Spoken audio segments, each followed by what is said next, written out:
Chapter 3082. Yin Qi was extremely harmful to the human body. If it stayed in a person's body for a long period of time, Zhu Xian's body would definitely be greatly affected. The human face skin in Zhu Xian's body won't be able to hide for long. Mo Xian's large palm covered Yiqing Luo's head as he gently rubbed it. His peripheral vision glanced sideways at Zhu Xian as his lips tugged coldly. The nutrients that the human face skin needs can only be absorbed through the human face. Yiqing Luo's eyes lit up. I understand. The human face skin in Zhu Xian's body has no way to absorb Zhu Xian's nutrients. The human face skin needs nutrients to maintain its own consciousness, as well as the absorption of Yin Qi. Mo Xian explained patiently, once the human face skin's nutrients are completely depleted, it will automatically leave Zhu Xian's body. By then, the human face skin which has lost its nutrients totally has no energy to resist. Yiqing Luo hugged Mo Xian's arm. Then wait for the human face skin to leave Zhu Xian's body on its own. How long does it take for the human face skin's nutrients to be depleted? Mentioning this question, Mo Xian's face instantly turned black.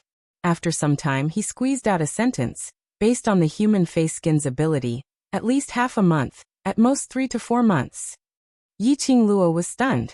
When her vision swept past Zhu Xian, she suddenly understood why Mo Xian's face suddenly turned black. The human face skin was hiding in Zhu Xian's body. They wanted to control the human face skin, and find the clues behind the human face skin from it. They must wait for the human face skin to leave Zhu Xian's body, and take the opportunity to control it. But when the human face skin would leave Zhu Xian's body was totally uncertain.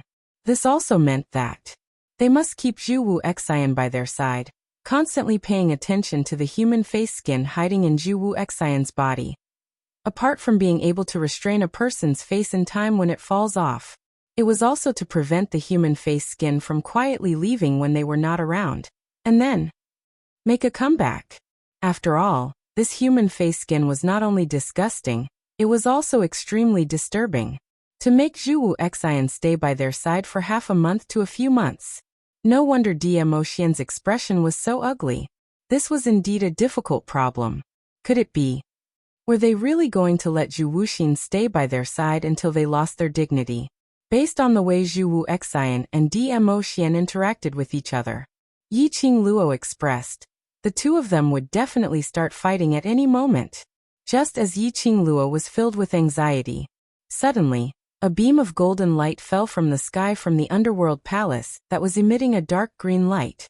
It landed on the rock wall and cut open a huge hole. Everyone was startled, and they looked at the sudden golden light with vigilance. When Yiqing Luo's gaze met that golden light, her slender brows creased tightly. This golden light, this hole. Why does he look so familiar? He had a feeling that he had seen it somewhere before. Yiqing Luo swiftly searched through her memories in her mind. Just as he was about to catch something, the huge hole that was flickering with golden light suddenly opened to both sides. Soon after, a dozen golden figures walked out from the opening. The dozen or so figures were extremely fast. It was neat and orderly, but in a blink of an eye, they were already standing neatly in front of Yiqing Luo and the others. 10 over people were dressed in golden shiny armors, giving off a terrifying glow. Chapter 3083. Disdainful of all living beings, arrogant imposing manner, even the air froze in awe. Their appearance was like 1,000 catty boulder, pressing down one by one. Even the usually flamboyant and fearless underworld palaces people all widened their eyes in horror. It's you. Yiqing Luo's vision fell onto the man who was standing right in front. That man had a solemn expression, with an upright and plain-spoken expression. When he saw Yiqing Luo, the man's eyes revealed an astonished look. Librarian of Balance. Yiqing Luo's lips curled into a sweet smile. Long time no see. These 10 over people were not others. They were the Librarian of Balance who was attracted by the eruption of her profound jade heart during the battle in the West Continent. The man in the lead was the Librarian of Balance whom she had met the last time. He was also the boss of these 10 over Librarian of Balance. You. The librarian stared at Yiqing Luo. His vision swept across her body and immediately fell onto the bloody by May who was lying on the ground. He frowned and spoke solemnly. You are the one who she reported, using illegal means to sneak into the upper realm from the lower realm? From Yiqing Luo's body, the librarian didn't feel that she had the qualifications to be in the earth realm. But, thinking of Yiqing Luo, that mysterious power, the librarian's expression had some changes. Yiqing Luo's smile deepened, her long and narrow eyes also curved. It should be. My father, seems that among the people present, only I am from the lower realm. The 10-over librarian behind him had met Yiqing Luo previously in the West Continent. They were also clear that their own librarian seemed to have some misgivings towards Yiqing Luo. Hearing that the person who was reported was her, each of their faces revealed a complicated expression. According to the main god's law, as a person from the lower realm, sneaking into the upper realm has already violated the peace between the realms. Moreover, you were reported by someone from the earth realm, so I have the right to bring you back to the heavenly realm for investigation. The librarian looked at Yiqing Luo solemnly. Miss Yi, I believe you won't make things difficult for me. Yiqing Luo raised her brows with a smile which didn't look like a smile. Of course, this is your duty. Many thanks to Yiqing Luo for seeing the big picture. Librarian saw that Yiqing Luo wasn't as eloquent as the previous time, which made him unable to rebuke her, and even cooperated with her, so he heaved a sigh of relief. If possible, he really didn't want to meet Yiqing Luo again. The librarian didn't want to complicate matters further, so he immediately picked up the shackles and walked towards Yiqing Luo. But before the historian could even get close to Yiqing Luo, a majestic and terrifying dark force rose from the ground. Transforming into bursts of profound waves, it laid horizontally in front of Yiqing Luo, blocking the historical administrator's footsteps. The scribe stopped in his tracks and looked in the direction where the profound energy had come from with a dark expression. It's been a long time since we last met. Are the scribes of the heavenly law realm capable of taking away my people right under my nose? His low, husky, magnetic voice was extremely intimidating. Dmo Xian's sleeves fluttered, and the profound energy that was stirring up on the ground turned into a hurricane as it struck out. The historian was forced to take a few steps back. When the scribe heard the voice, his face was filled with shock. He looked in the direction of the voice. In his pupils, a tall figure was reflected. The purple robe fluttered, as though it had opened up a pair of wings, overflowing with splendor and glaring. When the historian's vision fell onto that person's face, his entire person was stunned on the spot. Chapter 3084. The historiographer's heart thumped hard. Since the last time in the West Continent, the historiographer knew that this lady named Yiqing Luo had some kind of relationship with that mysterious and respectable overlord. Perhaps she was just a pet that the overlord used to pass the time.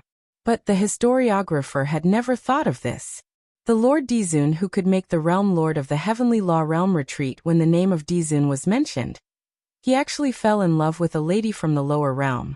If it wasn't for the fact that he had personally witnessed the overlord holding Yiqing Luo in his arms with a tender and loving look, the historiographer and the other historians would absolutely not believe it. Although Yiqing Luo was indeed devastatingly beautiful as a flower, but she was after all a lady from the lower realm. The overlord's status was respectable. How could a lady from the lower realm be worthy of him? The expressions of the historiographer and the other historians were extremely complicated and unpredictable. My little Luo is kind-hearted and doesn't want to make things difficult for you. Dmo Xian's low voice rang again. But I don't care if you make things difficult for me. His voice was as calm as water, extremely calm. But when the historiographer and the other historians heard it, they suddenly felt a chill from the soles of their feet to their heads. The historiographer's expression was extremely ugly. I am only following orders. Dmo Xian's thin lips curled frivolously. Following orders? If the historiographer is really such a person who values orders and missions, then you wouldn't easily let go of someone who should be arrested, isn't it? His voice revealed a trace of ridicule and ridicule. The historiographer broke out in cold sweat. Dmo Xian's words had a hidden meaning. The historiographer heard it clearly. It looked like the last time when he was about to capture the Dark Forces people, the news of them being abducted halfway when they were heading to the heavenly realm.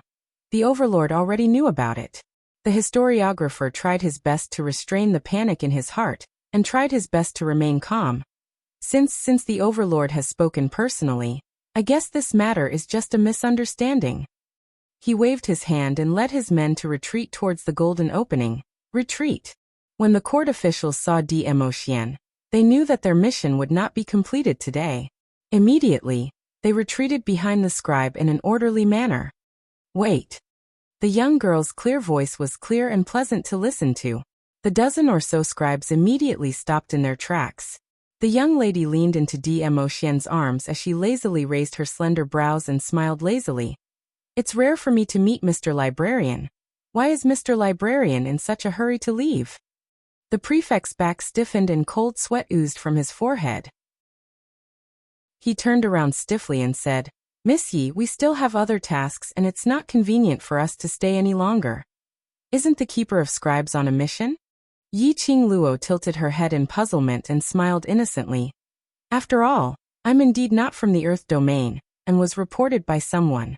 Why didn't you investigate clearly, and just let me go? This is a misunderstanding. The scribe's brain spun rapidly as he tried to think of a way to explain. We received a report and rushed here because we were worried that someone would use illegal means to sneak into the land. This would affect the balance between the land and the mortal world. But Miss Yi is the lover of His Majesty, so she definitely did not use illegal means. Chapter 3085. Right. How would they dare to say anything wrong? Yi Qingluo smiled. This smile, as compared to the previous languid smile, was a little more strange. It was obviously a beautiful smile. However, the historiographer only felt a creepy feeling spread in his heart. As expected, Yi Qingluo smiled lightly and said, Since the matter between me and the heavenly Dao realm has been settled, then now, it's time for the matter between you and me to settle it properly. The historian's expression congealed. Miss Yi, what matter do you want to settle with me? Yi Qingluo's lips curled up as she smiled sweetly. Without beating around the bush, she stared at the historian's eyes and spat out 4 words. Dark force. Indeed, the historian's face sunk slightly. He shifted his gaze and frowned. This matter. Heaven Realm has already formulated a corresponding decision. Miss Yi need not ask any further. Did you not hear me clearly, Keeper of the Annals? Yi Qingluo's smile deepened. What I said is, the matter between me and you has nothing to do with Heaven Realm. The historian's expression congealed. Yi Qingluo continued to smile. Initially, I trusted Librarian Overseer and wasn't willing to make things difficult for you. So I handed over the Dark Forces, that bunch of motley crew, as well as Yuhan to you. But how did Librarian Overseer betray my trust towards you? Her tone was very calm, and there was a hint of a sweet smile on her face.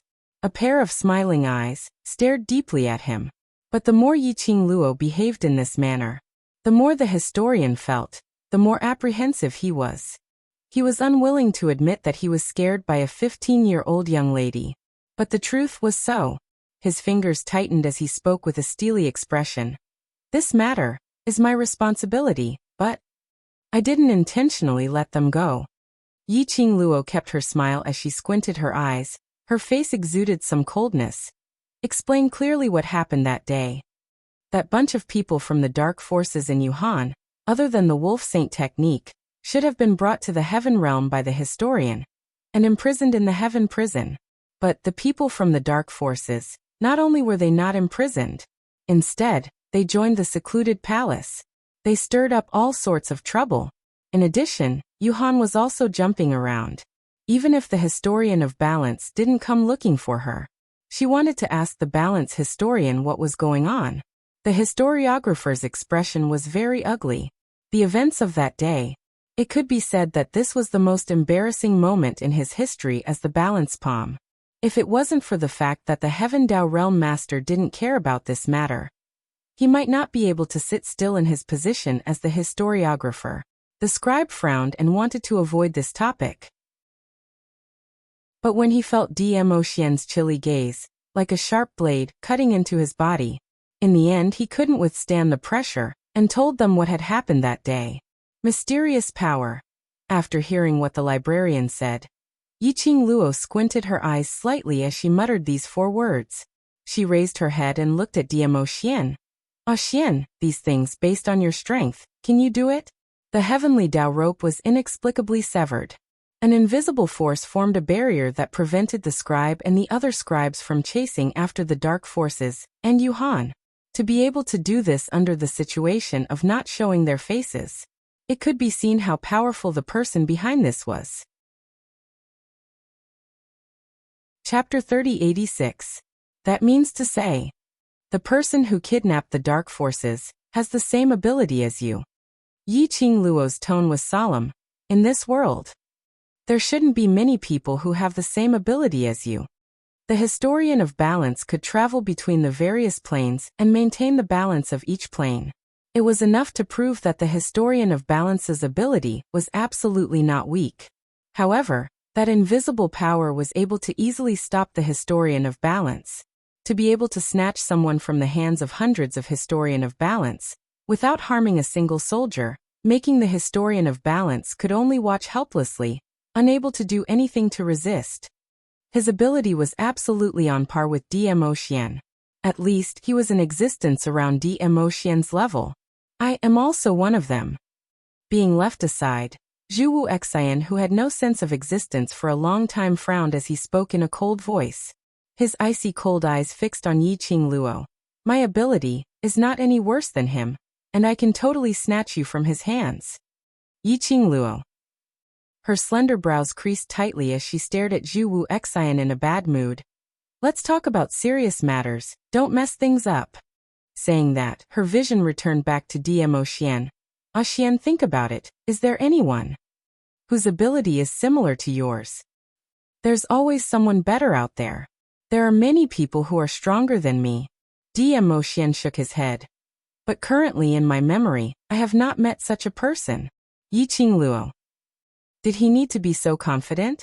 Just how powerful was her man? Roaming around various planes. Yet he had not met anyone who had the same ability as him? No wonder. The overlord who made the upper realm tremble in fear. Awesome. Librarian took the opportunity to ask. The matter has been explained clearly. Can we go back to report? Of course. Yiqing Luo smiled sweetly as she nodded. Librarian was still hesitant, afraid that Yiqing Luo would play some tricks. More than a dozen people carefully moved towards the golden opening. But they heard a young lady's voice coming from behind. That's right. Librarian's heart suddenly tightened. Why is Librarian so nervous? I'm just reminding Librarian, in case in future, Heavenly Realm will bear the infamy. Yiqing Luo laughed lightly, her voice was gentle, as though it didn't have any lethality. The librarian turned around and forced a smile. Please enlighten me, Miss Yi. Looking at the treasurer, who was obviously filled with melancholy but still forced a smile. Yiqing Luo's smile grew wider. The feeling of bullying others with force was not bad at all. The heavenly law realm exists to maintain the balance between the major realms. You also exist to maintain the balance between the major realms. After Yiqing Luo opened her mouth, her tone turned solemn. I believe that all of you are aware of the recent changes in the Nirvana realm. If someone really wants to use the Nirvana realm to destroy the balance of the various realms, after all the plans are implemented, even if all the historians of the heavenly law realm are mobilized, I'm afraid it will be useless. The historiographer's bitter expression froze and his eyes turned solemn. Yiqing Luo waved her hand. That's all I have to say, the rest is up to you. The librarian's expression was complicated. His lips moved, but in the end he didn't say anything. He just cupped his fists. Librarian Lord, don't be in such a hurry to leave. Suddenly, another spiritual body floated over. Chapter 3087. Bye-bye. The historiographer's lips trembled and his eyes widened as if he wanted to say something. Baisu's spiritual body floated and interrupted him. Historiographer, are you forgetting something? The historiographer's words were stuck in his throat. However, his eyes were fixed on Baisu without blinking. Then he stammered, Forgetting what?" Baisu smiled. "Are you pretending not to notice the whisk candles around here? Such insidious things appearing in the underworld palace, and there are at least 1,000 of them. Isn't this a violation of the balance of the land?" The historiographer's expression changed. Naturally, they had sensed the waves of yin qi coming from all directions. However, the historiographer hesitated for a moment and said cautiously, "The whisk candles are indeed insidious, but it is also true that they belong to the land. This is not within our scope of responsibility." Baisu raised her eyebrows and crossed her arms in front of her chest. There was a layer of coldness on her beautiful face. "It's not within your scope of responsibility, and you don't care? This. The historiographer felt a headache coming on. Why was he so unlucky today? When he received a report from the land, he thought it was just someone from the lower bound who used some forbidden means to come to the land in pursuit of power. It was just a small matter. Unexpectedly, they were all people he could not afford to offend, and each one was more difficult to deal with than the other. In the face of Baisu's aggressiveness, the historiographer was full of anxiety. After a long while he forced himself to say, This is indeed not within our scope of responsibility. Even if we want to do something, we can't." After saying this, the historiographer stared at Baisu's expression and immediately said, "However, when I return to the heavenly law realm, I will definitely report this matter to the realm lord. And then the realm lord will report it to the upper bound." That was what Baisu had been waiting for. She stretched out her transparent hand and slowly patted the historiographer's shoulder. The hand of a spiritual body could not touch a physical body. However, the historiographer felt a huge pressure. It was as if a 1,000-kilogram boulder was pressing heavily on his shoulder. "In that case, I'll have to trouble Lord Keeper of the Historiography to report this matter to the upper realms." Baisu's voice was light, as if she was having a casual chat. The librarian felt a chill down his spine. He nodded vigorously. "Yes, of course. Baisu moved her hand away with a smile. Miss Bai, is there anything else?" The scribe looked at Baisu's expression and asked tentatively. Baisu continued to smile. "Yes." The librarian. He was so tired that he didn't want to resist anymore. Baisu glanced at Bai Mei, who was lying on the ground with a badly mutilated face. Bai Mei made a false report to the heavenly realm because of her personal grudges, slandering Yi Qing Luo for using extraordinary means to sneak into the earth realm, and obstructing the normal order of the court officials. Shouldn't the court official handle this matter? The scribe followed Baisu's line of sight. When he saw Bai Mei's terrifying face, he frowned. Chapter 3088. The scribe was speechless. If he hadn't seen Baisu's domineering side just now, the scribe might have been deceived by Baisu. But now, hearing Baisu's words, the scribe knew Baisu's purpose clearly. He coughed softly and gave the two scribes behind him a look. The scribe understood and immediately stepped forward. He lifted Bai Mei up from the ground from both sides. Bai Mei, who had been mourning for her face, suddenly struggled. "Sister, you can't do this to me. I've lost my face, and you still want to lock me up in the realm of heavenly law. How can you be so cruel?" Bai Mei cried. Baisu cried even more helplessly than her. "I don't want to do this, but I don't have time to accompany you, and I can't discipline you. So I let you do such a thing. Your body, hair, and skin belong to your parents. But you actually used this kind of method to change your face. Not only that, but you also absorbed yin qi, hurt others, and destroyed yourself." However, Bai Mei didn't listen to Baisu at all, and the words she said became even more unpleasant. Her face was forcibly torn off from her face. As she spoke, the blood on her face kept rolling down. Baisu turned her head, as if she couldn't bear to see Bai Mei like this. She sobbed and said, "Now, in order to frame His Majesty's lover, you even made a false report. If not for His Majesty's kindness, if not, the consequences would not be as simple as being locked up. I'm trying to save you." Speaking of this, she was already choking with sobs. "Mr. Scribe, I'll leave my sister to you. You don't have to respect me or His Majesty. As long as you can teach her what to do and what not to do, you can do whatever you want. Baisu took a deep breath and waved her hand.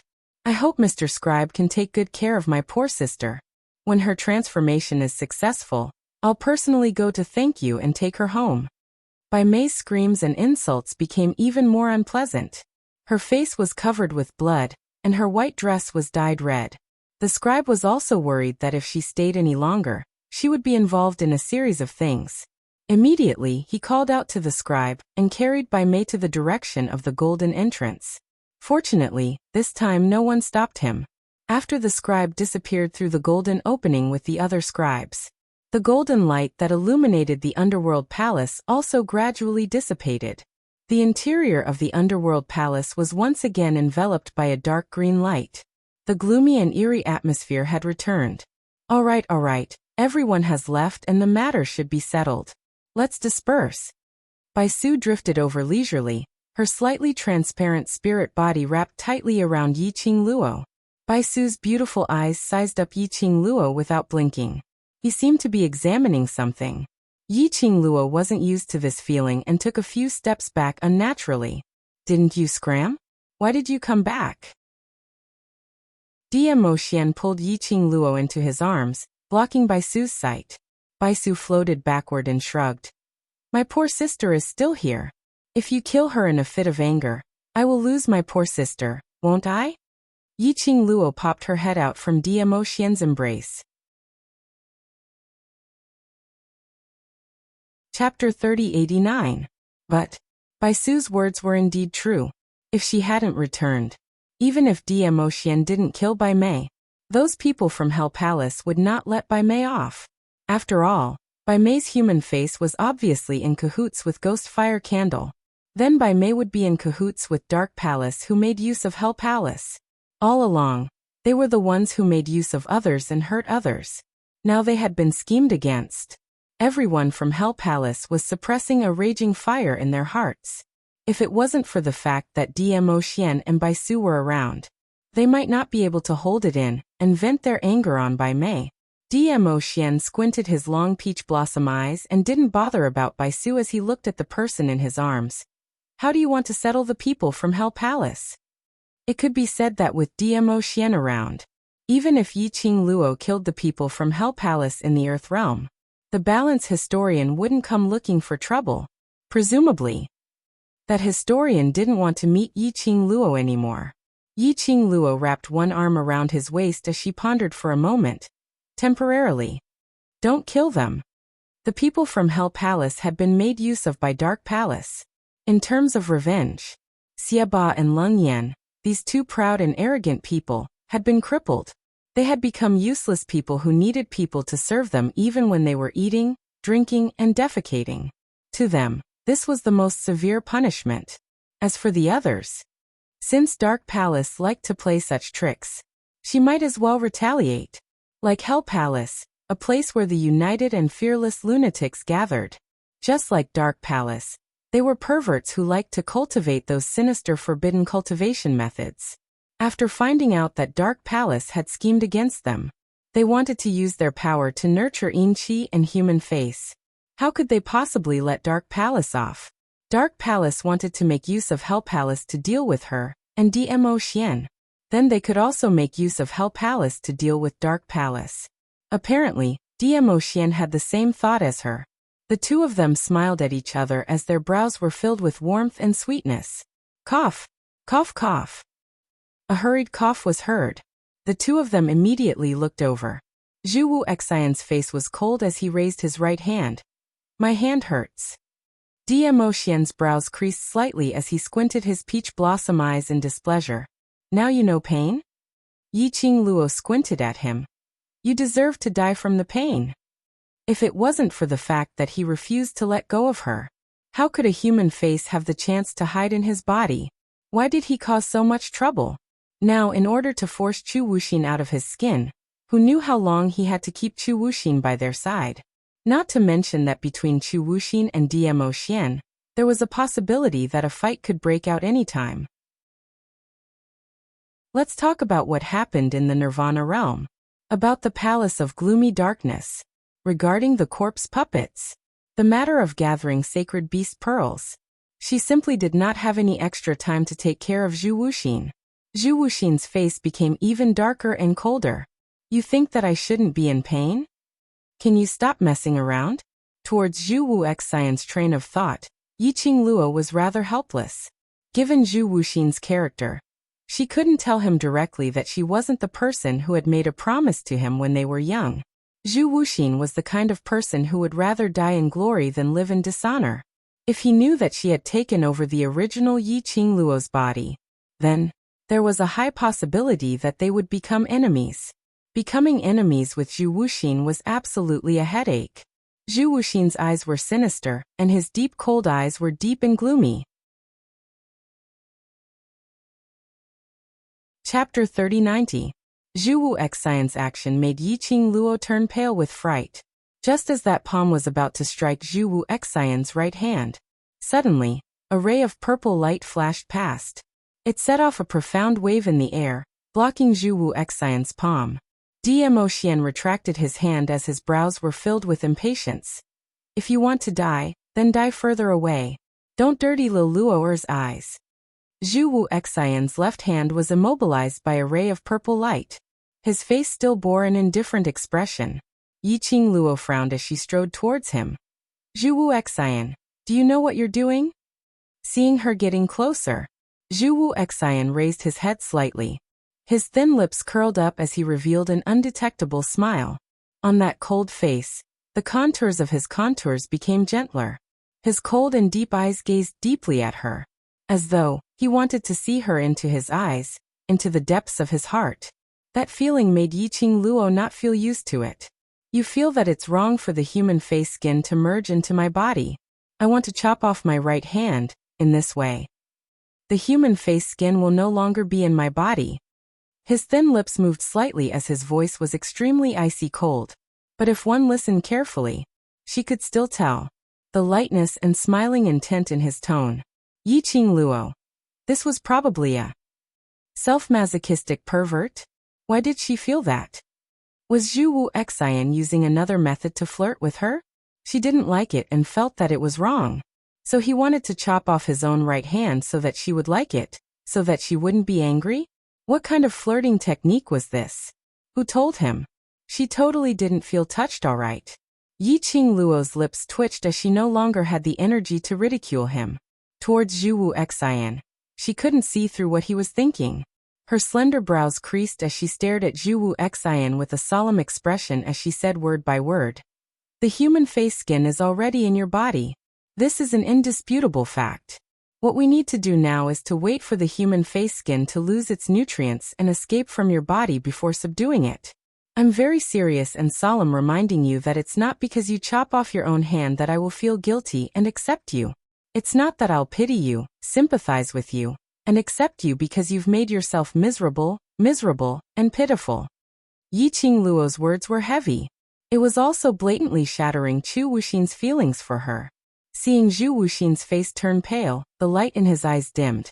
Yiqing Luo shifted her gaze away, not regretting what she had said. She gave Zhu Wuxin hope, and then watched as Zhu Wuxin kept pestering her. This was truly cruel to Zhu Wuxin. If you don't love, don't give me hope. Also, don't be ambiguous. After a long while, Yiqing Luo saw that Zhu Wuxian didn't open his mouth for a long time, so she announced her decision. The human face skin is in your body, so before it leaves your body, you will stay by Xian and my side. Zhu Wuxin raised his head. His jet-black hair was scattered messily on his face. A faint smile appeared on his grave and stern face. All right, he replied. Yiqing Luo met with Zhu Wuxian's deep gaze. And that gaze contained some gentleness. She frowned, and in case Zhu Wuxian misunderstood anything, she explained, the human face skin's yin qi is very heavy. If you're controlled by the human face skin, at least Xian is able to suppress it, so we let you follow us. Amen. Zhu Wuxian swiftly responded. Chapter 3091. Why did it feel like Zhu Wuxin really wanted to stay by their side? However, since Zhu Wuxin was so cooperative, the rest could be ignored. Yiqing Luo took a deep breath as she looked at Zhu Wuxian. Then your death god castle, as well as other matters, leave it to your trusted people to handle. You will return with us. She paused. Just as she was about to say the word Imperial Palace, she stopped herself. No, Chu Wuxin and Dmo Xian were obviously not on friendly terms.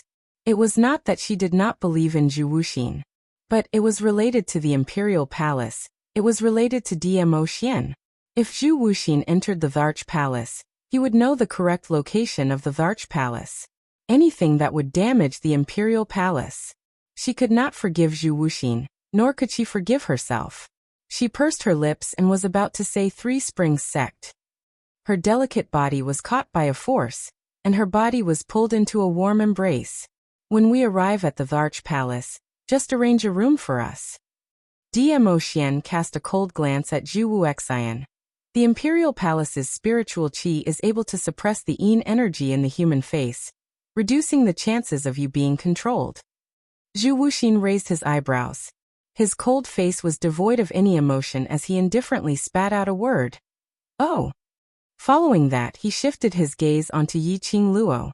Yi Qingluo frowned as she didn't want to continue tangling with Zhu Wuxian. She had said a few more words to Zhu Wuxin just now. She was so close to Dizun that she was already jealous. Let's return to Nirvana Realm. Yi Qingluo wrapped her arms around Dmo Xian's waist as she spoke. Dmo Xian embraced her, and both of them returned to the carriage. Zhu Wuxian's gaze was deeply fixated on Yi Qingluo's back, and it was until the veil blocked her figure before he lifted his foot and walked over. Before he even got close to the carriage, Ale and you were already standing in front of the sedan. Young Master Zhu, if you are exhausted, I can lend you my battle pet. Zhu Wuxin's gaze landed on the carriage. That's the exclusive seat of the Overlord and Madam. Ale deliberately emphasized the words Madam. Zhu Wuxin's brows furrowed indiscernibly. After pondering for a long time, he closed his eyes. Immediately after, a green light flashed, and a deafening howl resounded.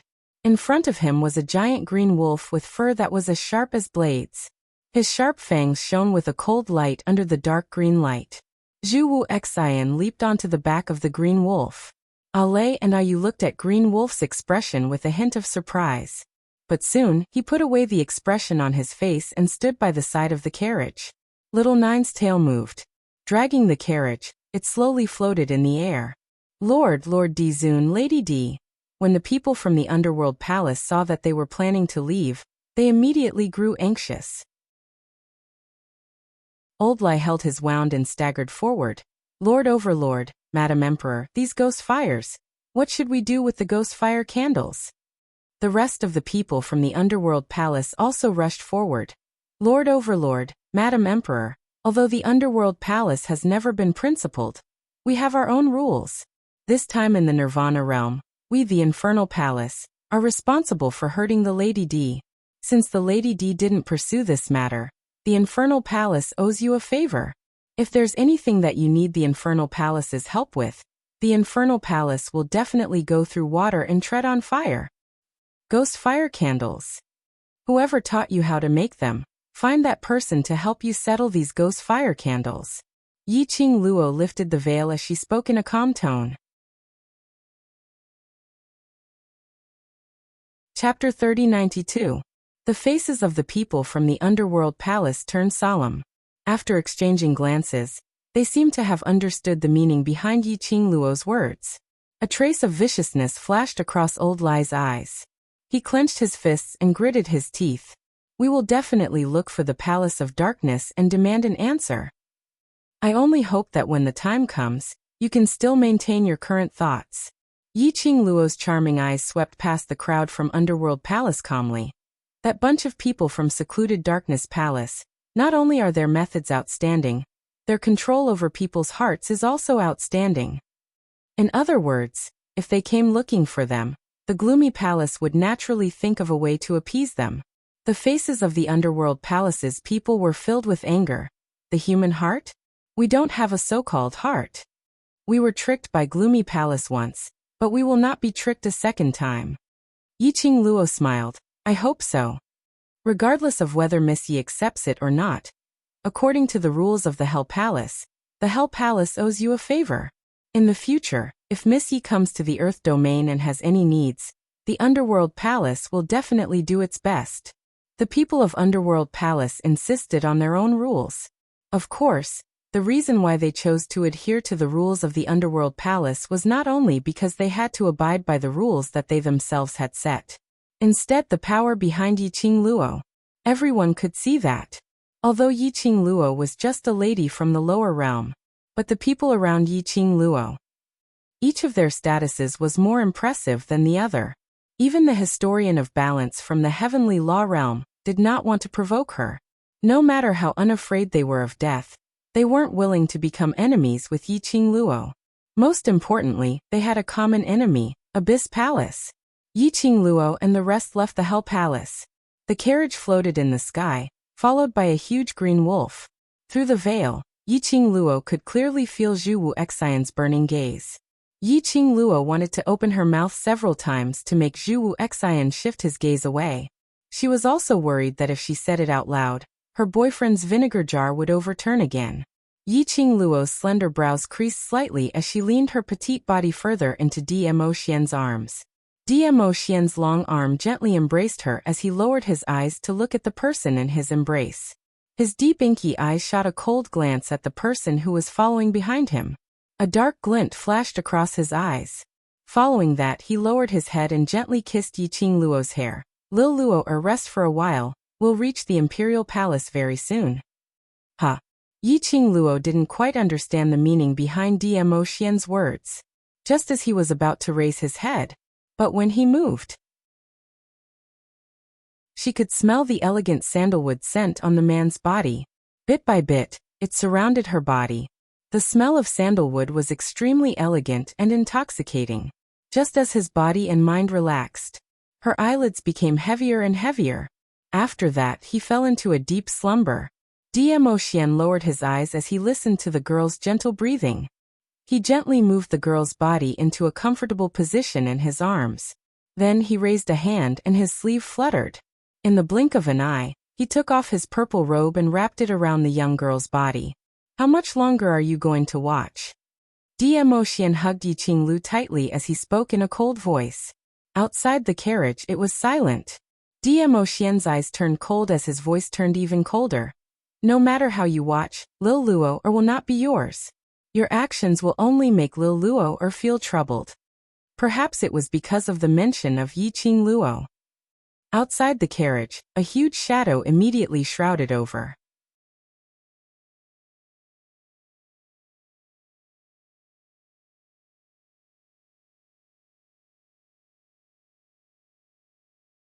She more or less felt a little guilty towards Zhu Wuxin. In particular, Zhu Wuxin had saved her several times because of the promise he made when they were young. Yiqing Luo was very grateful towards Zhu Wu Xian. If he really killed Zhu Wuxin, there would definitely be a barrier between him and Yiqing Luo. Dmo Xian's eyelids drooped as he gazed deeply at the person in his arms. Soon after, he forcefully shut his eyes as he restrained the vicious aura around him. Zhu Wu Xian didn't have the mood to tangle with Dmo Xian any further. For a moment, they were both speechless. This strange atmosphere. It made the two guardians shiver uncontrollably. The two of them were in a stalemate. They were afraid. The two of them remained silent. They also felt their hairs standing on end. They were very suspicious. Letting Zhu Wu Xian stay in the Imperial Palace. Chapter 3094. Imperial Palace. Yiqing Luo woke up when Dmo Xian carried her back to her princess-like room. The minute she opened her eyes, she saw the entire room in pink. Yiqing Luo went into a daze for a moment. After some time, her vision was fixed on Dmo Xian's face. We're back. She was still thinking of seeing how Dmo Xian brought her through the realm door. How could she be so disappointing, falling asleep in the carriage? It seemed, on the way to the Hell's Palace. She felt dizzy for a moment, and then they reached the Hell's Palace. Thinking of the sandalwood scent she smelled before she fell asleep, Yiqing Luo's slender brows creased as her eyes suddenly widened, and her little hand grabbed Dmo Xian's collar. Tell me honestly, did you intentionally make me fall asleep? Dmo Xian's slender long hand caressed her lips as he gave a low and hoarse smile. Isn't it because you wanted to stay in my arms, so you fell asleep? Yiqing Luo opened her mouth and bit his finger as she stared at him resentfully. Don't think that by teasing me, you can change the topic. Tell me honestly, you made me fall asleep. What unspeakable things are you planning to do behind my back? Do what? What do you think? His low and hoarse voice was filled with magnetism. His finger intentionally teased between her teeth. His gaze was filled with infatuation. It was an obvious indication of some kind of feelings. Yiqing Luo's cheeks flushed red. She bit hard on his finger and immediately let go. Don't use this method to change the topic. I don't fall for it. Pretty boy trick or something. Use it a few more times. She would also develop antibodies, all right. Dmo Xian laughed lightly as he bent down and planted a kiss on her lips. All right, I admit that I'm the reason why you fell asleep. His forehead was placed on hers. The distance between the two of them was very close. Why? Yiqing Luo asked. Dmo Xian caressed her face gently. I don't want you to see me finding trouble with Zhu Wu Xian. Yiqing Luo's eyelashes fluttered as she abruptly sat upright, pulling the distance between the two of them apart. You and Zhu Wu Xian fought? The minute she fell asleep, the two of them started fighting? Indeed, letting Zhu Wuxin stay in the imperial palace was a wrong choice. I don't have the habit of taking advantage of others. Dmo Xian pinched her nose. Yiqing Luo's hands held onto his mischievous large palm. Where did you arrange for Zhu Wu Xian to stay? Guest room. The human face hiding in Zhu Wuxin's right arm was a hidden danger. No matter how much he disliked Zhu Wuxin, Dmo Xian would not arrange for Zhu Wu Xian to be too far away from him. He held on to her hand as his body leaned downwards. A rich male hormonal scent enveloped Yiqing Luo. Yiqing Luo's back fell onto the soft big bed. She raised her eyes and met the man's deep peach blossom eyes. The flowing light was overflowing with a myriad of splendor. Yiqing Luo, who had already said that she had developed an immunity to the seduction, was once again mesmerized by the man's magnificent looks. I don't like the sound of his name coming from you. Dmo Xian lowered his head and captured her lips. This kiss was extremely forceful. Yiqing Luo didn't even have time to struggle before she was completely drowned by the man's scent. Until a rhythmic knocking sound was heard outside the door, interrupting the warmth and sweetness in the room. Dmo Xian's expression was extremely ugly, with an unsatisfied expression. Yiqing Luo pushed him away as she speedily tidied up her clothes and coughed lightly. What's the matter? Madam. Chapter 3095. Beiyuan. Yiqing Luo immediately pushed away the man who wanted to hug her, and slid down from the pink princess bed. Tang Beiyuan was under Dmo Xian's orders to personally send Gu Jingyu back to Wind Valley sect. I have something urgent to report. Could it be, what happened? Although she could not respond to Gu Jingyu's feelings. But for her, Gu Jingyu was also her friend. Yiqing Luo opened the door and walked out. What happened? Tang Beiyuan cupped her fists towards Yiqing Luo. Mistress, something has happened in South Water Continent. Something happened? Yiqing Luo frowned. What happened? Tang Beiyuan was just about to speak when she saw Dmo Xian walking out of the house with a gloomy face. Her vision swiftly swept past Yiqing Luo's lips. He took another look at Dmo Xian's expression.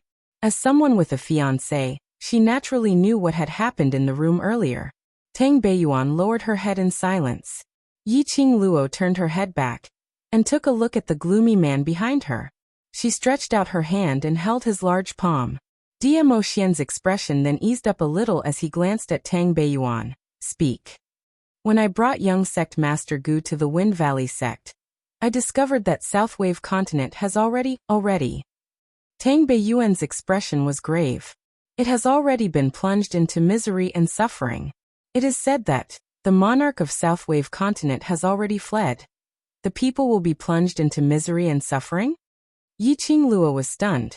South Wave's continent is one of the more developed continents among the 4 continents. Why would they suddenly start a war? Which continent attacked the South Wave's continent?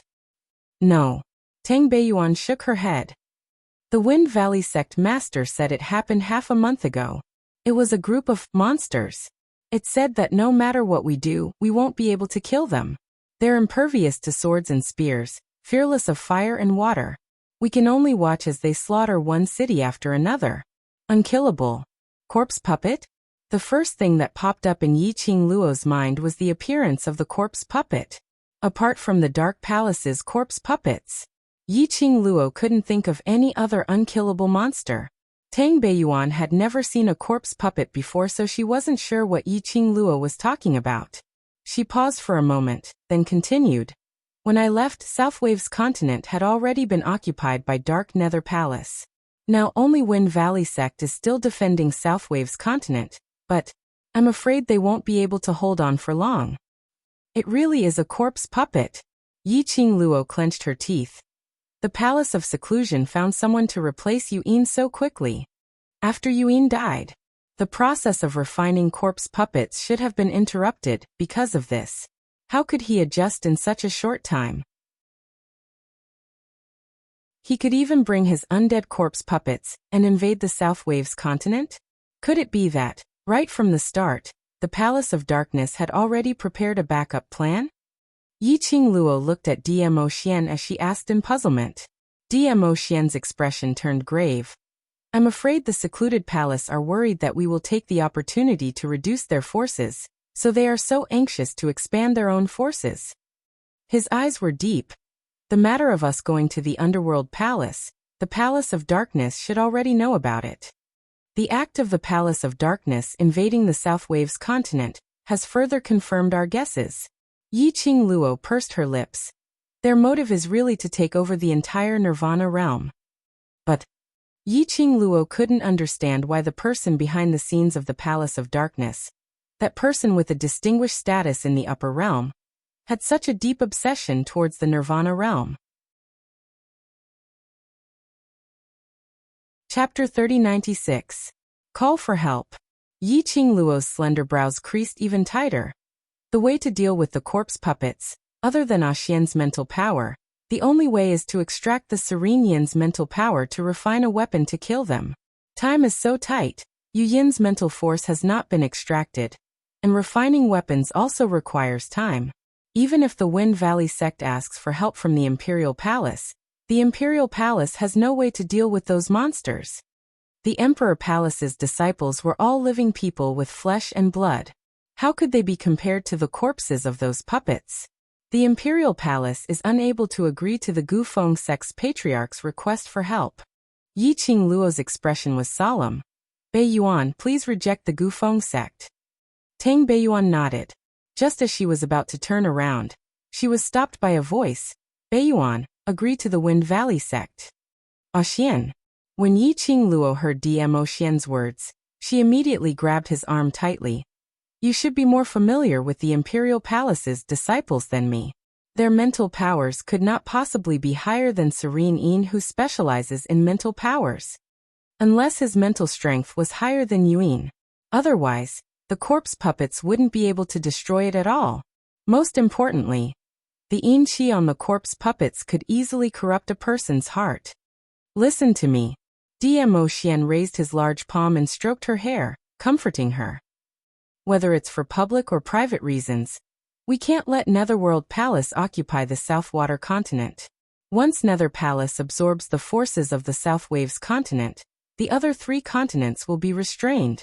If the Tenyu Palace develops, the Imperial Palace will become a stepping stone for the Tenyu Palace, and the Nirvana realm will cease to exist. Yiqing Luo was stunned. Her pink lips moved, but she couldn't say a single word of rebuttal. Indeed, the target of the Dark Nether Palace was obviously the entire Nirvana realm. The southern continent was just a starting point. If secluded Darkness Palace invaded the Southwater continent, and then attacked the West Water continent in one fell swoop, the West continent, which had just experienced a great battle with the Dark Forces and was still recuperating, was definitely no match for the undead corpse puppets. In this way, the East and North continents would be in imminent danger. She and Dmo Xian had gone to the Underworld Palace. The Palace of Gloomy Darkness must have known through Bai Mei's thick skin. They must also know that the balance historian of the Heavenly Law Realm had met with them. However, the Dark Nether Palace still dared to invade the Southwater continent in such a wantonly manner, directly targeting the entire Nirvana realm. Clearly, he was not afraid of the Heavenly Law realm interfering. Or perhaps, the person behind the Tinyu Palace had a higher status than the Heavenly Law realm. But if his status was so high, why did they have to target a small shrimp like her? Why did he have to invade the entire Nirvana realm? Just because she was together with DMO Xian? Just because DMO Xian stayed in Nirvana realm? It caused the people behind the Nether Palace to feel that there was some unspeakable secret in Nirvana realm? No, something was not right. If the other party was really as she guessed, his status was above the Heavenly Law realm, and he was mysterious and noble. Unless it was necessary, the other party would never take such a huge risk to destroy the balance between realms that had been maintained for centuries, or even millennia. Little Luo. DMO Xian's voice rang once again. His hand, gently placed on Yiqing Luo's shoulder. Yiqing Luo raised her eyes and met his gaze. The most important thing is, DMO Xian looked at her. Agree to Wine Valley Sect's request for help. Then you can let Wind Valley Sect use the Vermilion Bird Pearl as an exchange condition. Vermilion Bird Pearl. Yiqing Luo suddenly understood. The main reason why you agreed to Wine Valley Sect's request for help is because of the Vermilion Bird Pearl? Amen. DMO Xian didn't refute. Chapter 3097. More than that, it was still a warm current. She disregarded her shyness and Tang Beiyuan's presence. She stretched out her arms and wrapped them around DMO Xian's waist. She leaned her body completely into DMO Xian's arms, agreeing to Wine Valley Sect's request for help. Ultimately, it was all for her. In order to help her collect the 4 sacred beasts' pearls, in order to open the door to the upper realm. Ah Xian, thank you. She spoke in a hoarse voice as her little face rubbed against his arms. The man's strong arms wrapped around her tightly. His broad and warm embrace gave her a great sense of security. He chuckled as his magnetic and mellow voice floated down from above her head. Silly girl, I'm not only doing this for you, but also for myself, for our future. While speaking, DMO Xian had already bent down and pressed his thin lips against her ear. The man's warm breath sprayed out. He smiled. I really can't wait to make you my wife. Yiqing Luo's petite body trembled slightly. Her fingers, which were clutching the man's robe, unconsciously curled up. Her little face, which was buried in the man's arms, was stained with a few patches of red. Beiyuan, go and reply to Wind Valley Sect. DMO Xian gently caressed Yiqing Luo's fine black hair as he looked up at Tang Beiyuan. Bring the conditions that I have mentioned over. Yes. Tang Beiyuan responded. Wait. Yiqing Luo popped out her little head from DMO Xian's arms. Beiyuan, leave the matter of replying to Wind Valley Sect to others first. I still have something to trouble you with. Tang Beiyuan was stunned for a moment before she nodded. Yes, mistress. Hearing Tang Beiyuan's serious address, Yiqing Luo's temperature, which had dropped with great difficulty, rose again.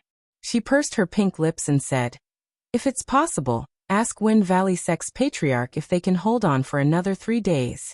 3 days later, the Imperial Palace will definitely rush over. 3 days. Tang Beiyuan was slightly hesitant. The situation in South Continent isn't too optimistic. 3 days might be a little difficult. First, bring a portion of the Xian generation disciples to South Continent. 3 days later, I will personally go over with little Luo. DMO Xian said. Tang Beiyuan answered, yes. After Tang Beiyuan left, DMO Xian Huan hugged Yiqing Luo's petite body tightly as he cupped her little face with one hand. Want Beiyuan to refine a batch of weapons to go against the undead puppets in these 3 days. Yiqing Luo's hands wrapped around his neck. No one knows me better than Ah Xian, you're really a roundworm in my stomach. Indeed, this was what she had in mind. Within her azure dew bracelet, a dark and sinister mental energy was sealed. First, he extracted a portion of his mental power, and let Tang Beiyuan use it to refine a portion of the weapons. At least when it came to undead puppets, he wouldn't be in such a sorry state. I'll bring you to the armament refining hall. DMO Xian gave her a peck on her lips and immediately carried her up. Striding out of the courtyard, Yiqing Luo's legs trembled. Don't hug me like this. If the maids and disciples see this, I'm very embarrassed. Although that was what he said. But Yi Qingluo's brows were filled with a blissful and sweet smile. The hands which were wrapped around Dmo Xian's neck refused to loosen for a long time. Towards Dmo Xian's action to declare her identity to the entire imperial palace, Yi Qingluo was naturally delighted.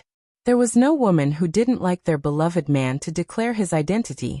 The two of them were filled with warmth and sweetness. But they didn't notice it.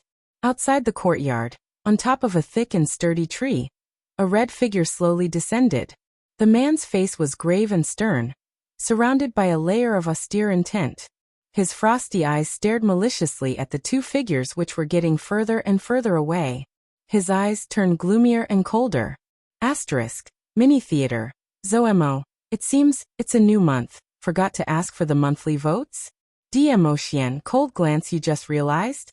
Without the support of the monthly votes, this lord's skill points to flirt with Lil Luo are almost used up. Do you know that? Yi Qingluo, sneer, you just realized? Without the energy of the monthly votes, I can't even use the skill to flirt with Xian. Zoemo. You two flirting here and there. Is it really good to abuse a single dog? Dmo Xian and Yi Qingluo, rubbing their fists, hee. Don't let this lord me flirt with Lil Luo, Xian. We'll stop acting. Stop acting, do you understand? The purpose of our appearance is to flirt. Chapter 3098. 3 days later, Yi Qingluo and Tang Beiyuan walked out of the armament refining hall. Their fine black hair was in a mess, their faces were haggard and their eyes were green, showing signs of fatigue. Yi Qingluo yawned, and as she walked, she glanced sideways at Tang Beiyuan. Beiyuan, go back and rest first. What about you? After 3 days of refining weapons together, Tang Beiyuan finally changed the way she addressed Yi Qingluo and called her by her name. Yi Qingluo stretched her waist lazily. Let's not waste any more time. I'll go back and tidy myself up, then bring the weapons and head towards South Continent with Xian. I'll go too. Tang Beiyuan's lips curled slightly, her eyes were filled with fatigue, but it didn't hide the melancholy in her eyes. I'll go back to tidy myself up now, wait for me. You. Yi Qingluo frowned. You should be very clear that the trip to South Continent might be life-threatening. I know. Tang Beiyuan smiled. That's why I have to go. Yi Qingluo pursed her lips in silence. Tang Beiyuan patted her shoulder lightly and smiled calmly. Moreover, these weapons to deal with the puppets are all refined by me. If I go with you, it will be easier for me to bring out the best effect and advantage of each weapon. Think it through carefully. Yi Qingluo didn't try to dissuade her, she respected everyone's choice. After making an appointment to meet Tang Beiyuan at the entrance of the palace, Yi Qingluo walked towards the courtyard. She just turned around. The familiar and elegant scent of sandalwood entered her nostrils. Her eyes lit up as her lips curled into a smile. Sorry, I was dealing with the palace's matters earlier, so I'm late. The man's gentle and magnetic voice floated down from above. Yi Qingluo was exhausted as she unceremoniously leaned her weight into Dmo Xian's arms. Carry me back as punishment. She just wrapped her arms around Dmo Xian's waist. Yi Qingluo suddenly thought of something as her face congealed in satisfaction, and she hurriedly stretched out both hands to push Dmo Xian. Wait, you can't carry me now. She just struggled. The man's arms suddenly tightened. The rich male hormonal scent almost intoxicated Yi Qingluo's heart. Dmo Xian's thin lips curled up frivolously. I haven't seen you for 3 days. I miss you so much that I'm going crazy. How can I not hug you? The man's words of love were husky and magnetic. A pair of blazing eyes. As if a raging fire was about to burn. Yi Qingluo's cheeks flushed red. Her brain had already been seduced by the man's sweet nothings. But her body was still resisting the man's intimate embrace again. Dmo Xian held both her hands that were pushing him away. His low and husky voice was mellow and sexy. Haven't seen me for 3 days. Don't you miss me? She wanted to say no. His lips parted slightly, but not a single word came out. Why was it that she was always the one who was unable to extricate herself from Dmo Xian's seduction? Why did you reject me? Dmo Xian saw that she had stopped struggling and continued to tempt her with a low and husky laugh. Yi Qingluo's hands were held by him, and her body was locked in his embrace, so there was no way for her to escape. In the end, she could only blush as she muttered, "I haven't bathed in 3 days. The smell stinks." Finishing her words, she buried her face into Dmo Xian's arms. He was so embarrassed that he didn't want to speak anymore. But after she finished her words, silence pervaded the air. This made Yi Qingluo feel even more embarrassed. After a moment of silence, she was angered by this strange atmosphere, gritting her teeth as she raised her head and stared angrily at Dmo Xian's star. Chapter 3099. Ha. Ha ha ha. The man burst out laughing. His chest undulated, showing how carefree the man was when he laughed. The more he laughed, Yi Qingluo only felt more embarrassed. She bit her lower lip, struggled her hands and snorted angrily. Laugh, laugh, laugh. Laugh all you want. The more she struggled, the tighter the man hugged her. Also, the more wantonly he laughed. Perhaps he sensed the young lady in his arms, whose anger was on the verge of exploding. Dmo Xian smiled as he held her slender waist tightly. His thin lips slowly landed on her lips. I don't despise you.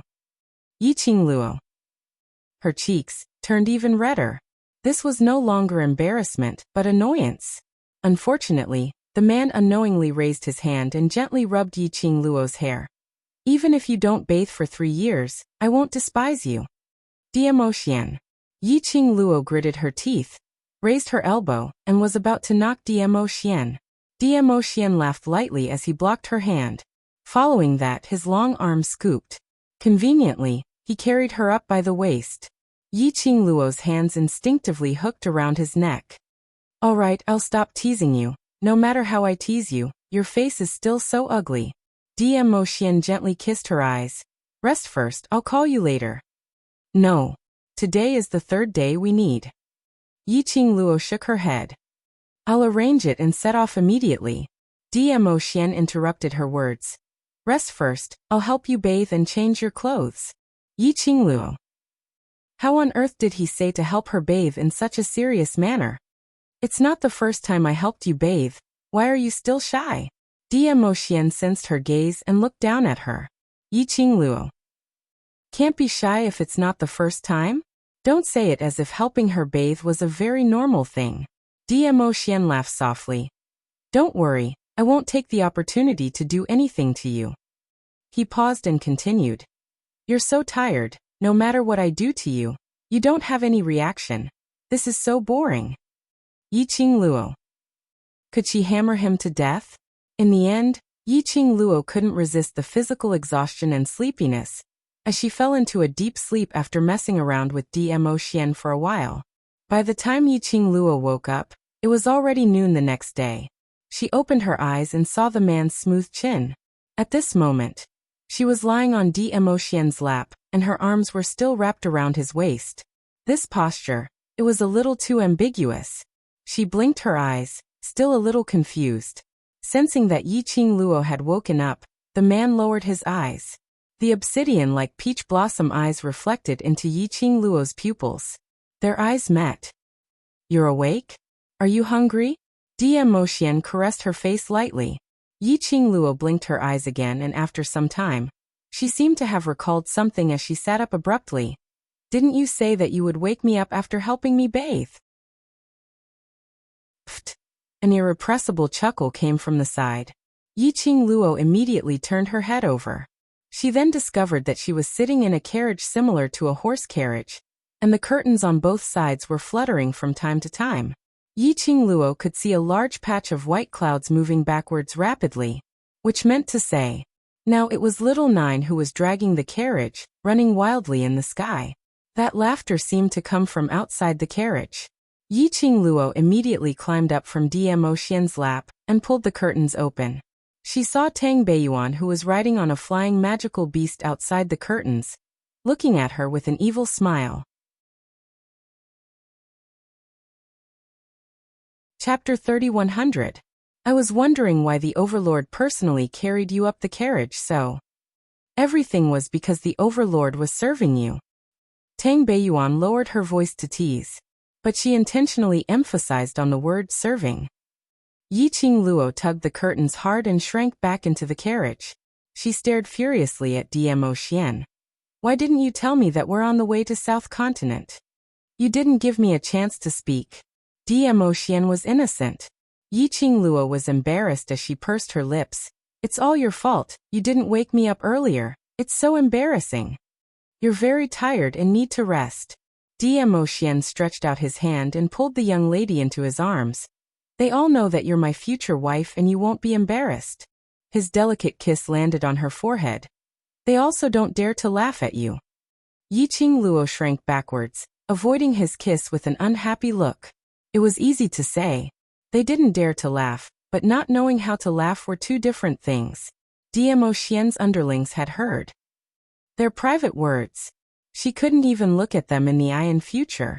Yiqing Luo wanted to cry but no tears came out, so embarrassed that she wanted to turn back time. Her evasion made Dmo Xian misunderstood. He tightened his arm and lifted her lower jaw as his fingertip brushed past her lips. I said before, I don't despise you, don't hide from me. Yiqing Luo. Despise your grandpa. I despise you. Just as Yiqing Luo was filled with embarrassment, a knocking sound was heard from outside the carriage. Yiqing Luo walked over with a green face as she lifted the curtains. Tang Beiyuan, you still want to tease? Her words were stuck in her throat when she saw the figure outside the carriage. After the curtains were lifted, what he saw was an extremely grave and stern face. Black pupils were as cold as ice as he fixed his eyes on her, as though he wanted to freeze her into ice. So cold that it was bone-chilling. The anger on Yiqing Luo's face slowly dissipated. Chu Wu Xine. Outside the carriage, riding on a huge green wolf. Wasn't that Chu Wu Xine? The human face in Chu Wu Xian's right arm had yet to be resolved. They were heading towards South Continent. Zhu Wuxin indeed had to accompany them. Was he the one who helped you bathe yesterday? Zhu Wuxin asked with a cold expression. Yiqing Luo frowned. Couldn't he tell that she really didn't want to discuss this topic? Evidently, Zhu Wuxin could not tell. Seeing that Yiqing Luo didn't reply, Zhu Wu Xian continued asking. Did you willingly allow him to help you wash or did he force you? Yiqing Luo. She pulled down the curtain again, blocking Zhu Wuxin's face. Yiqing Luo, if he forced you, tell me. I will help you take revenge. Zhu Wu Xian did not give up, and said coldly from outside the carriage. You shut up. Yiqing Luo couldn't take it anymore. His rage was about to be ignited. Dmo Xian embraced her once again. Her body fell backwards and fell into Dmo Xian's arms. The man's hands encircled her waist. A large palm was still pressed against her abdomen. The scorching and thick feeling made Yiqing Luo's petite body tremble slightly. Lil Luo, or is this Lord's future wife? This is merely a normal action, and has nothing to do with you. Dmo Xian's calm voice rang faintly. His long and narrow peach blossom eyes curled as a cold glint flashed past the corners of his eyes. Lil Luo, or is this Lord's future wife so naturally? This is also voluntary. Outside the carriage, Zhu Wu Xian didn't say another word. Chapter 3101. Xian. Yiqing Luo's little hand held onto Dmo Xian's big palm as she called out to him softly. Don't say any more. I'm so sorry. I'm merely telling the truth to those pestering people. Dmo Xian's eyes were sinister as he looked outside the curtain, as though he was looking at Zhu Wu Xian through the carriage. Yiqing Luo wanted to say something as she raised her head to look at him, but she discovered that Dmo Xian's expression was extremely ugly. She was stunned, but in the end, she didn't say anything else. Dmo Xian's vinegar jar was overturned again. So be it if he was embarrassed. Anyway, love and whatnot should be flaunted. Just let Dmo Xian declare his sovereignty, his ownership. If it could let Zhu Wu Xian know that he should back off, that would be even better. The group of people, under the tense and strange atmosphere, under the acceleration of their own war pets. That night, they arrived at South Continent's main city, Valley Wind City. After walking out of the carriage, Yiqing Luo was stunned by the current situation in Valley Wind City. She remembered. Previously, when she took part in the Academy's exchange meet, she came to South Continent. The prosperous scene in South Continent was still fresh in her memory. But now, it made one's heart heavy. The sky was filled with a dense mass of flying beasts, as though dark clouds were rolling, and it was faintly mixed with lightning and thunder. The magical beasts' roars and the flying beasts' cries rose and fell, wave after wave. Looking at Valley Wind City, the flames of war raged in the sky. Figures dressed in black Palace of Darkness uniform walked back and forth. Magical beasts, flying beasts, Palace of Darkness people as well as dead corpses and puppets filled the entire Valley Wind City. Ah! Help! Suddenly, a miserable cry was heard not far ahead. Everyone looked towards the direction of the sound. They saw a few commoners being pressed onto the ground by a few magical beasts. They only managed to make a few cries for help before they were torn into pieces by the magical beasts. It was extremely cruel and bloody. The people from Palace of Darkness are too cruel. Tang Beiyuan was also stunned by this scene. Ayu, Alei and Afeng, the three guardians, speedily stood in front of Dmo Xian and Yiqing Luo as they looked around vigilantly. The few of them's appearance. This had already attracted the attention of the demonic beasts. When I came here a few days ago, it wasn't this tragic. Tang Beiyuan sucked in a breath of cold air. Valley Wind City has become like this. Could it be that Valley Wind sect couldn't have held on? He's still holding on. Yiqing Luo's gaze shot towards the direction of Valley Wind City. There are still people fighting with the birds and beasts. From time to time, the birds in the sky would rush down and crash into the buildings in Goofing City. The beasts were also fiercely tearing and destroying everything in Valley Wind City.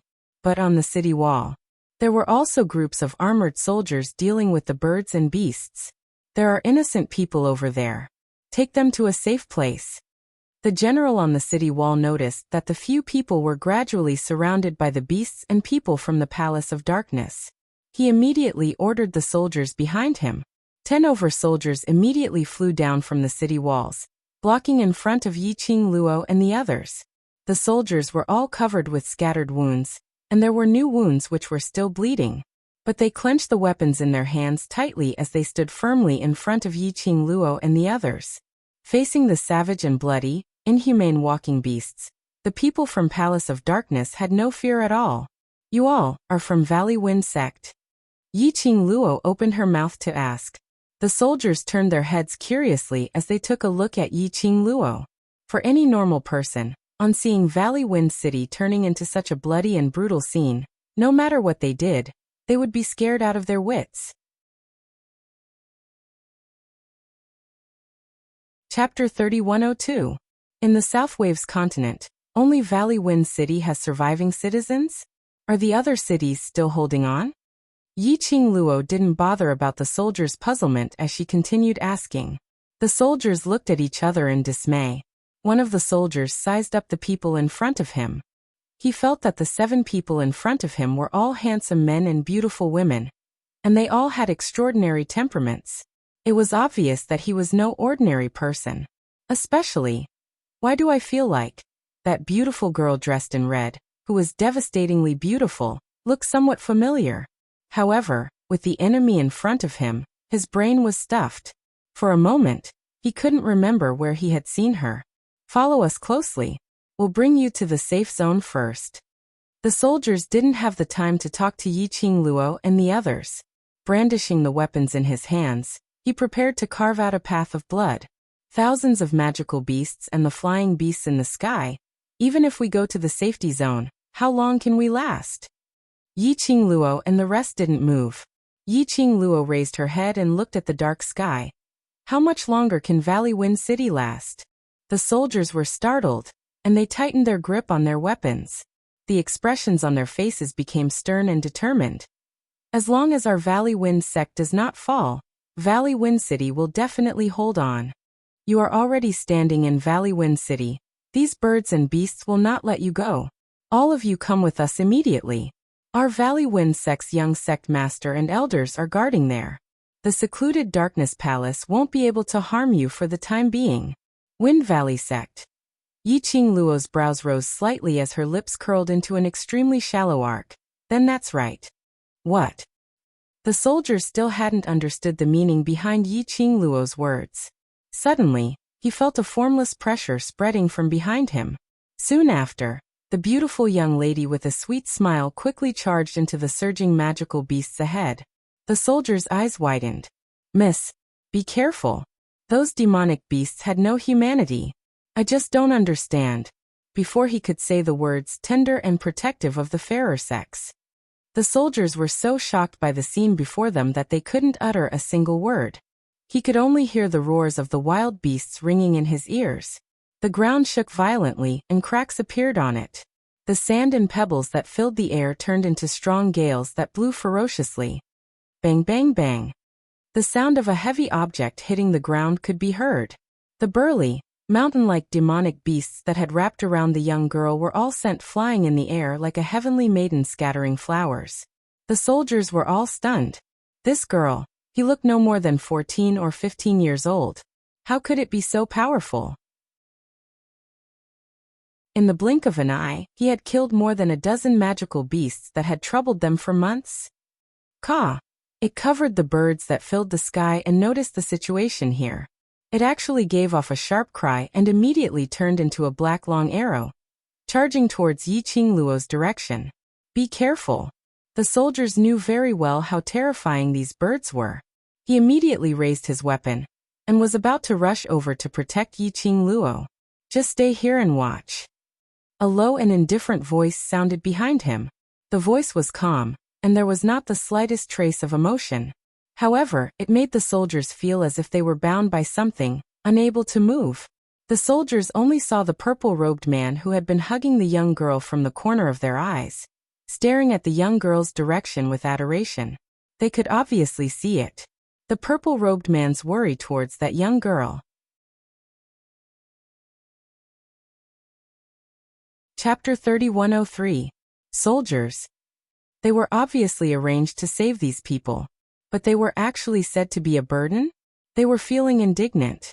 But the next moment, they saw the sky filled with burning flames and the flying beasts which had fallen onto the ground. They were convinced. Their naked eyes could only see a red shadow, scurrying around.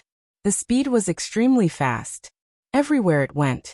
One by one, the flying beasts fell from the sky as though they were free. In just a moment, there were already close to 100 overflying beasts lying on the ground. Piled up on the ground, it formed a small hill. Perhaps they sensed that Yi Qingluo wasn't someone to be trifled with. The sky full of flying beasts started to scurry into the sky, not daring to have any offensive actions. Swoosh! A gust of strong wind brushed past. The soldiers had yet to react. They heard a young lady's sweet voice coming from behind. These flying beasts are the lowest grade and have no consciousness, so they are easy to deal with. The soldiers were dumbfounded. The young lady flew forward and then back. At most it took less than half an incense's time. After that, the ground was filled with magical beasts' corpses and flying beasts' corpses. This was simply too perverted. You've worked hard. Diemo Xian pulled her into his arms as his large palm gently caressed her fine black hair. Yi Qingluo's brows curved as she hooked her arms around his neck. I'm so tired after killing so many flying beasts at once. Diemo Xian smiled as he hugged the young lady's waist without any hesitation, encircling her in his arms. The young lady's face was filled with satisfaction as she leaned against Diemo Xian's chest, like a kitten, intimately rubbing against his chest. The surrounding 10 soldiers were dumbstruck. Was this still the battle goddess who went on a killing spree earlier? Just a moment ago, she was still a perverted expert who didn't kill any flying beasts in an instant. The next moment, she had become a delicate little beauty. This span, did it need to be so huge? What's going on? Why are you still standing here for? Hurry and bring them to the safety zone. If the Palace of Darkness army rushes over, you won't be able to leave. Because Yi Qingluo had killed hundreds of flying beasts. The birds hovering in the sky stopped their attack on Goofing City for a while. The general on top of the city wall got empty, and when he looked towards Yi Qingluo and the rest, he discovered that they were still standing on the same spot, not moving at all as he bellowed angrily and anxiously. The 10 odd soldiers came back to their senses, their faces filled with shock. They carefully looked behind them at the 7 people with extraordinary auras. Everyone, please follow us to see the great general. The South Tide continent needs talented people like you to save the South Tide continent. One of the soldiers looked at Yi Qing Luo, and the others in anticipation and joy. We'll talk about it when we get there. Yi Qing Luo popped out her little head and smiled at them. Towards these 10 over soldiers, Yi Qing Luo had a good impression of them.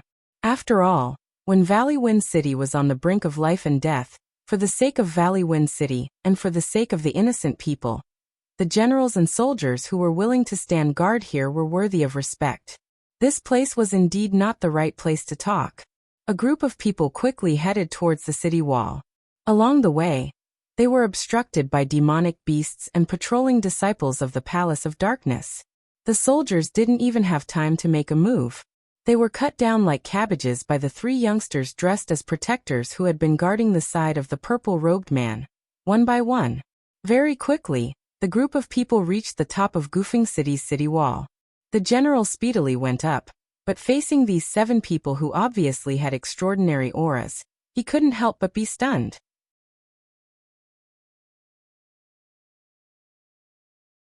Chapter 3104. When the general saw this, he couldn't be bothered to inquire about their identities as he hurriedly called for the doctor. This enthusiasm made Yi Qing Luo a little embarrassed as she nestled in Dmo Xian's arms pretending to be a white lotus. Grand General, Grand General! The soldiers who followed Yi Qing Luo and the rest hurriedly went up to stop the general as they started talking at once. Grand General, you've misunderstood. That young lady isn't injured. Our Valley Wind City is saved. Grand General, let them join us. As long as they're around, Palace of Darkness's schemes will absolutely not succeed. That's right, Grand General. They're very strong. Extremely strong. As long as they make a move, these magical beasts and flying beasts will all be settled. The 10 over soldiers were totally convinced of Yi Qing Luo's abilities. The chatter caused the general's head to throb. The commotion over here attracted the attention of the other station soldiers. Instantly pairs of scrutinizing gazes swept past Yi Qing Luo and the others. Apparently, they didn't believe that these 7 people were as powerful as what these 10 over soldiers said. After all, these few people had extraordinary bearings as their actions were elegant and noble, and they were excessively good-looking. No matter how they looked, they didn't look like people who roamed around the battlefield. The soldier abruptly raised his hand, interrupting the voices that were still trying to persuade him. Enough, enough! All of you shut up for this general. Instantly, the 10 over soldiers seemed as though they had pressed the silent button as they shut their mouths. You say, these 7 people are very powerful, and are able to deal with these flying beasts? The general frowned as he asked. The soldiers nodded their heads in unison. The general's gaze swept past those 10 over soldiers, and saw that their eyes were filled with worship and expectations towards Yi Qing Luo and the others. The general's brows creased even tighter as he shifted his gaze towards Yi Qing Luo and the others. After some time he frowned as he shook his head. No matter how skilled and daring they are still made of flesh and blood. We don't know what sinister method Palace of Darkness used to control the endless amount of flying beasts and beasts. Especially when Palace of Darkness has a batch of monsters. At this point, the general's tone became much more solemn. They are but innocent outsiders. We can't drag these innocent people into the conflict of the South Tide continent. That's right, we can't involve innocent people anymore. There are only 7 of them. Not only does the Palace of Gloom have the help of demonic beasts and birds, they also have that group of monsters. We can't harm them. When the other soldiers heard this, they all agreed with the great general's words. The general waved his hand, calming the restless hearts of the soldiers. Following that, he cupped his fists towards Yi Qing Luo and the others. Everyone, thank you for being willing to help, but we're not willing to implicate innocent people, causing you to lose your lives in vain. You should head to the safe zone. Once the people from Palace of Gloomy Darkness leave, we will send people to escort you out of the South Tide continent. Are you sure you wish for us to leave? Yi Qing Luo raised her brows as she raised her head from Dmo Xian's arms. The corners of her lips curled up slightly. Her smile was enchanting, like a blooming poppy, with a charm that could capture one's soul. When the general's vision was fixed on Yi Qingluo's devastatingly beautiful face, his pupils, bit by bit, slowly expanded. Following that general knelt onto the ground with a putong sound. His head knocked hard onto the ground. Chapter 3105. To the generals and soldiers, Chen Chongqing's expression changed. The great general was their spiritual pillar. From defending Valley Wind City till now, they had never seen the great general lowering his head, even if it was the people from secluded palace who made use of those monsters to attack the city. The great general had always held his head high and never retreated. Even when facing the sect master of Valley Wind sect, the great general had never lowered his head. This was the first time they saw. The great general had lost his composure. Plop. Dong. After the days, one after another, the soldiers followed their great general and knelt down. No matter what the reason was for the great general to lose his composure, as long as the great general felt that it was right, they felt that it was right. Not long later, there were 20 over people kneeling on the city walls. The great general's kneeling. It also made Yi Qingluo and the rest dumbfounded. Yi Qingluo kept the enchanting smile on her lips as she coughed lightly. Great general, please get up first. The great general raised his head as his eyes turned red and his muscles were all tensed up. Miss Yi, Overlord. I beg you, please save the South Continent. Miss Yi, Overlord. The soldiers were all stunned when they heard this form of address. Soon after, an uproar broke out. All of them couldn't suppress the excitement in their hearts, as they had long lost their rationality as they raised their heads and stared at Dmo Xian and Yi Qingluo. Miss Yi? The one who saved the various academies' elites in Nirvana realm in the blazing flame nest and saved her own continent. The one who was conferred as a heroine. Three Springs Clan's 7th Miss Yi Qingluo. Overlord? Is he the legendary Dizun? I heard that. Overlord and heroine Yi are fiancé and fiancé. If they were to appear, they would definitely appear at the same time. So these two people are really the heroine and overlord. The soldiers were so excited that they almost cheered. Those 10 over soldiers who were sent to save Yi Qingluo, and the rest were suddenly enlightened. I was wondering why Miss Yi looked so familiar. So she is the heroine in the portrait. Yi Qingluo listened to the soldiers' excited discussion. She was embarrassed as she patted Dmo Xian's arm, asking him to put her down. She had no idea when she had become so famous. Under the expectant and worshipful gazes of so many people, she really felt embarrassed. To continue acting as her little white lotus, nestling in Dmo Xian's arms. After all, her title was the title of such a rough man. Heroine hero Yi Qingluo wiped off her sweat. When both her feet were on the ground, Yi Qingluo straightened her red robe and cleared her throat. That. Great general, please get up first. The general's eyes were resolute as he clenched his fists and said, I beg Lady Yi and Lord Dizun to help the West Continent. Yi Qingluo sighed and with a wave of her sleeves, an invisible profound energy stirred up a breeze, forcefully supporting the great general up. Since we're here, it means that we're willing to help Southwater Continent. The general's eyes reddened, and he gripped his weapon tightly. Since Lady Yi and Lord Dizun are willing to help, South Tide Continent definitely has hope. Definitely. He had persisted for the past few days. Seeing the brothers around him getting fewer and fewer, the more the general persevered, the more despair he felt. Chapter 3106. He recalled that the sect master of the Gufeng sect had said that as long as they could hold on for a few days, the imperial palace would send people over to help. He waited and waited. Finally, he waited for them. Don't put too much hope in us. Yi Qingluo looked at the grand general whose eyes were turning red as her lips curled upwards and gave a faint smile. But we will try our best. Thank you, Imperial Palace, for being willing to lend a helping hand. I Chao can't thank you enough. After this matter is over, I am willing to do anything for the Imperial Palace to repay the Imperial Palace for saving my life. The general knelt on the ground once again, and his voice was sonorous and powerful. The soldiers also cupped their fists and knelt on one knee, saying in unison, "Thank you, Imperial Palace, for lending a hand." Yi Qingluo raised her hand and waved, indicating for them to get up. "There's no need for you to thank the Imperial Palace, and there's no need for the great general to work like a cow or horse to repay you.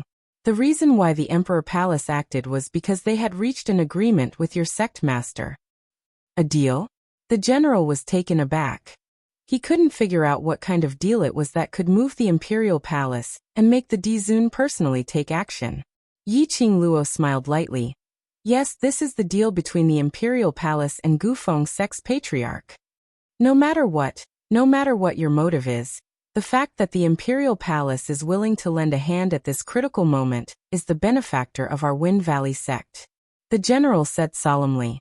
The soldiers said in unison, "That's right. Thank you, Imperial Palace, for lending a helping hand." "Tis. I was wondering why you bastards suddenly became so brave. It turns out that help has arrived." Suddenly, a mocking voice sounded from below the city. Suddenly, a huge pressure surged in the surroundings. When the soldiers, who were still rejoicing, heard this voice, their expressions immediately darkened. The general suddenly stood up from the ground. His hand that was holding his weapon trembled continuously. His muscles were tense as if he was suppressing some sort of emotion. Yi Qingluo narrowed her eyes slightly as she held onto Dmo Xian's arm and walked to the front of the city. Unknowingly, hundreds of gigantic magical beasts had surrounded them. There were also disciples dressed in the uniform of the Palace of Darkness, as well as stiff and expressionless corpses. Yi Qingluo surveyed the surroundings. He estimated that there were about 100 disciples from the Palace of Darkness. There were nearly 50 undead puppets. But he could tell. These nearly 50 undead corpse puppets were not the half-finished products that he had seen for the first time.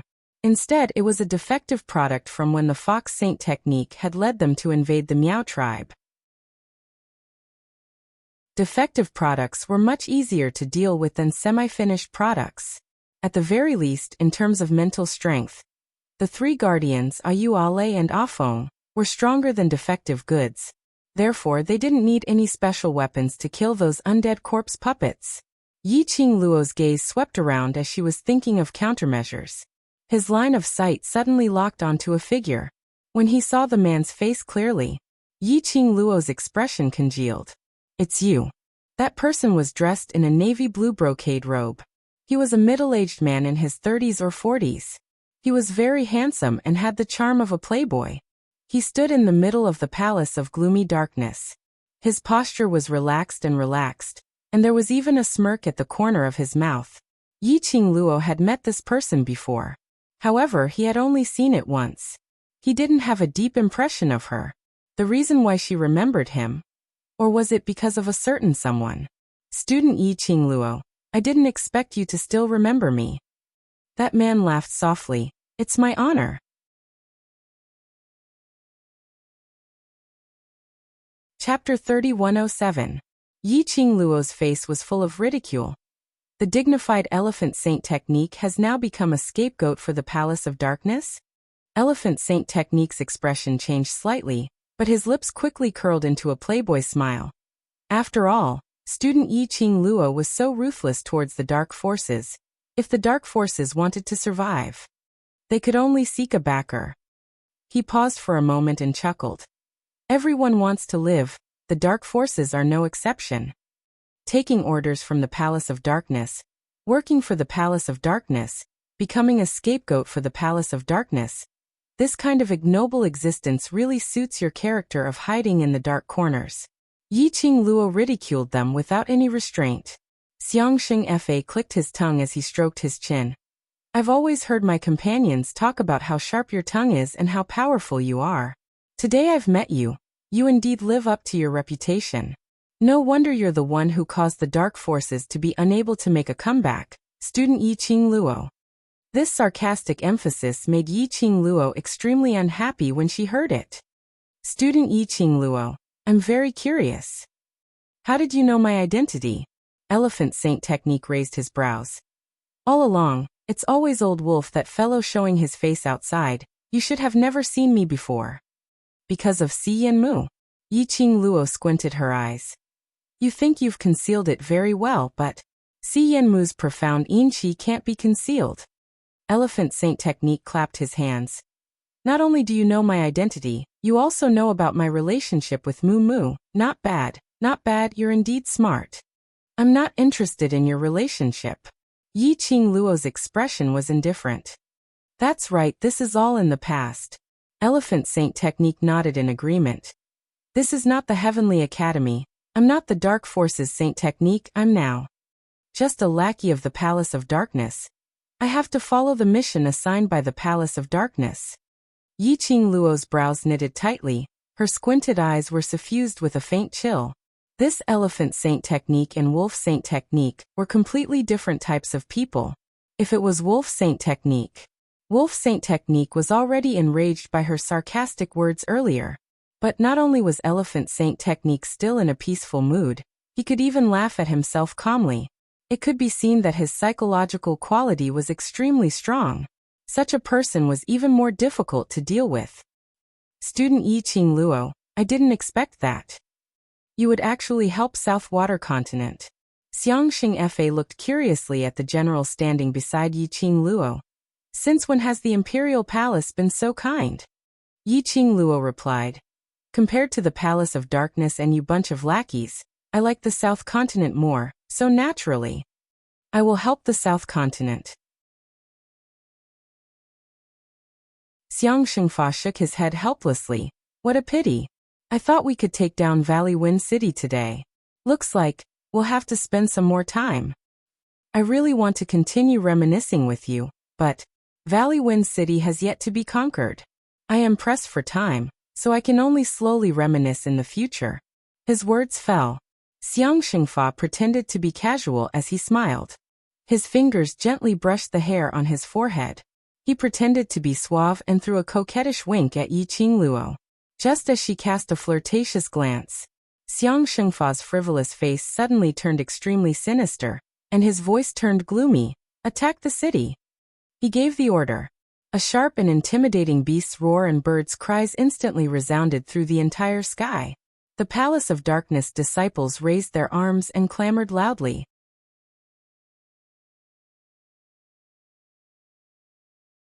Chapter 3108. Damn it! The general's vision fell onto the corpse puppets and his face was filled with shock. Not good. Miss Yi, those monsters, you must be careful. They are all impenetrable by water and fire. When the soldiers saw the corpse puppets, their faces revealed an astonished expression. They weren't willing to boost others' morale and diminish their own prestige. But during this period of time, the corpse puppets had brought them fear and bloodiness, which made their bodies instinctively produce fear. To them, the corpse puppets were their nightmare. As compared to thousands of troops and horses, it was even more terrifying. No worries. Yiqing Luo narrowed her eyes as she gazed at the magical beasts and Nether Palace's disciples pouncing over. And those stiff but extremely fast corpse puppets. Just help me take care of this friend of mine. Yiqing Luo glanced sideways as she looked at Zhuwu Xian's direction. Leave the rest to us. The soldiers looked at Zhuwu Xian and looked at the bottom of the city, at the clamoring crowd from Nether Palace. They were slightly hesitant. Those monsters are really scary, totally able to fight against 100. Adding on so many Nether Palace's disciples and flying beasts, the few of you really don't need our help? The general's expression was solemn. We've already sent out an emergency signal to Gufeng sect, and they will immediately send people over to support us. And a few days ago, the disciples from the Imperial Palace will also rush over. After the general finished his words, he raised his head and looked at Dmo Xian and Yiqing Luo. Let's face the enemy together and drag the time.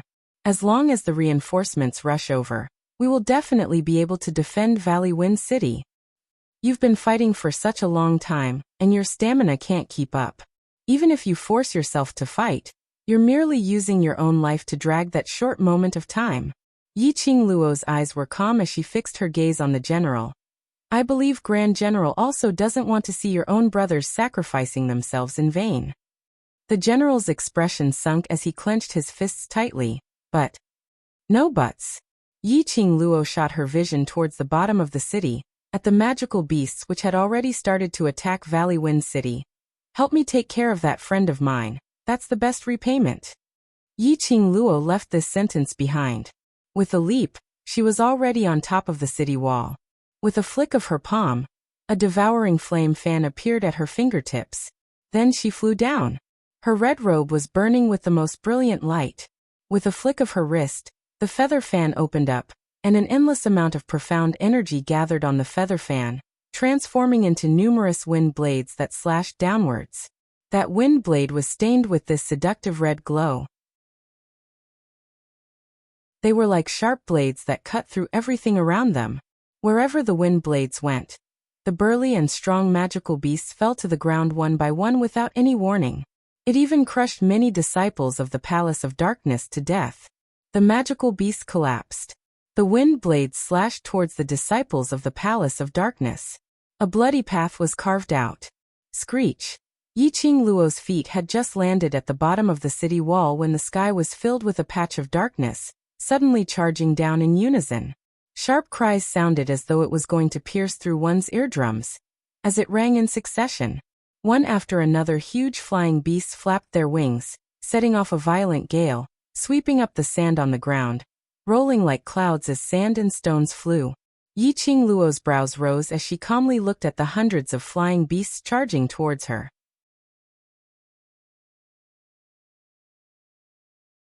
Chapter 3109. Hundreds of flying beasts were bent on seeking revenge for their companions. Each and every one of them revealed an ominous glint in their eyes as they opened their mouths. These flying beasts' mouths were actually filled with terrifying sharp teeth, and they kept on giving out terrifying sharp cries. The murderous aura filled the sky as it entangled with the flying sand and pebbles. In the haze, the young lady's fiery figure was faintly discernible. The flying beast's speed was extremely fast, and the young lady apparently had no intention to evade. The soldiers' eyes were all opened wide as they kept shouting for Yi Qing Luo to quickly evade. But their voices had just been shouted out. The sky full of flying beasts was about to close in on Yi Qing Luo. Bam! Just as everyone was trembling in fear. Suddenly, a thunderous explosion exploded in the air. A majestic, profound energy was like a rolling wave as it surged forward. In an instant, it enveloped the entire battlefield.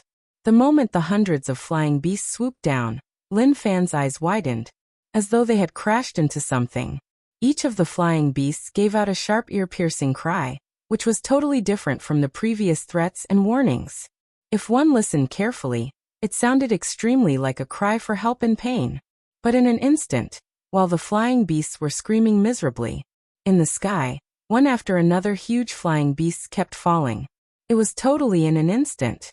Earlier those hundreds of flying beasts which had charged downwards towards Yi Qing Luo, none of them survived.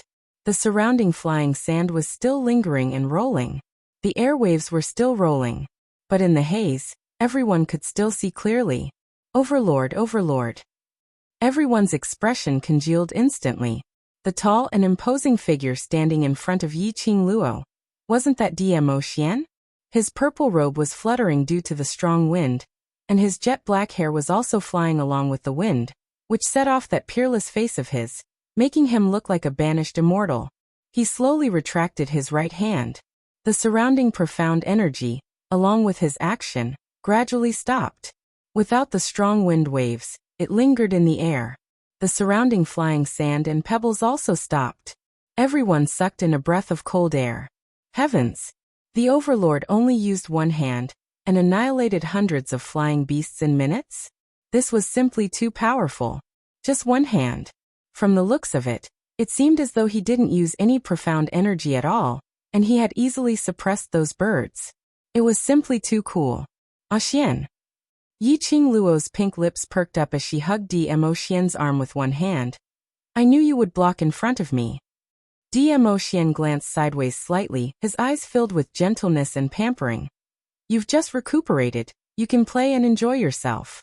Don't tire yourself out. Yi Qingluo smiled as she nodded. Don't worry about me. These dregs will at most let me warm up. Dmo Xian rubbed her head affectionately.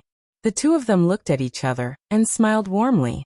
In the eyes of the people from the Palace of Darkness, their sweet talk was blatant disdain and mockery. Yi Qingluo and Dmo Xian didn't intentionally lower their voices when they spoke earlier. Basically, everyone present heard the conversation between the two of them.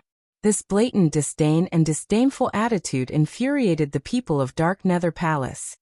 Don't think that just because the Overlord is here, you can win.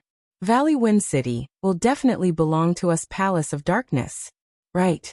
We, the people from Palace of Darkness, are not afraid of the Overlord at all.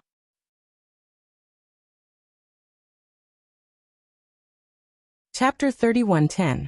How could they not be afraid of Dmo Xian? This mysterious and powerful existence. But they could only use their words to boost their courage and brainwash themselves. Only in this way could they not escape from stage fright. Most importantly, they still had Nether Palace's secret weapon, so they had nothing to be afraid of. Even if it was the Overlord. In front of Nether Palace's secret weapon, they would definitely be defeated. Nether Palace's disciples' morale had indeed risen greatly amidst their curses. Xiangsheng Fa squinted his eyes as he rubbed his chin. He wanted to see what kind of ability this Yi Qingluo, who was mentioned by the other Saint techniques several times and even the higher-ups in Nether Palace were paying close attention to, had. Yi Qingluo really thought that with the Overlord's support, she could rely on the Overlord to deal with thousands of troops and horses? So what if the Overlord could really fight 1 against 1,000? He could continue to summon the magical beasts. He could continue to send that bunch of cannon fodder to their deaths. He could continue to make use of the undead puppets to attack Valley Wind City. So what if Dmo Xian was powerful?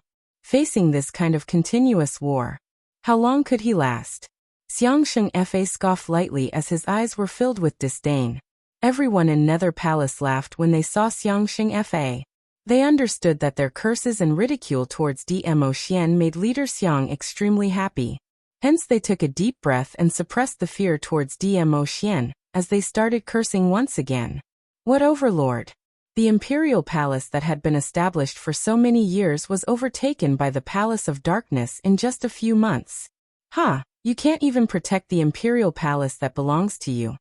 And you still have the nerve to let others call you Lord Dizun? I think you're just a dog. Nether Palace is the #1 palace in Nirvana Realm. The Imperial Palace will soon follow that bullshit Overlord. Overlord? Pooey. Do you really think you're somebody? Every time the people from the Palace of Darkness who were cursing opened their mouths to say a few words, they would feel a huge impact on their faces. Following that, their faces felt as if they had been slapped hard in the face. They spat out mouthfuls of blood, and even their teeth fell out. Everyone from the Palace of Gloomy Darkness was in so much pain that their eyes were burning.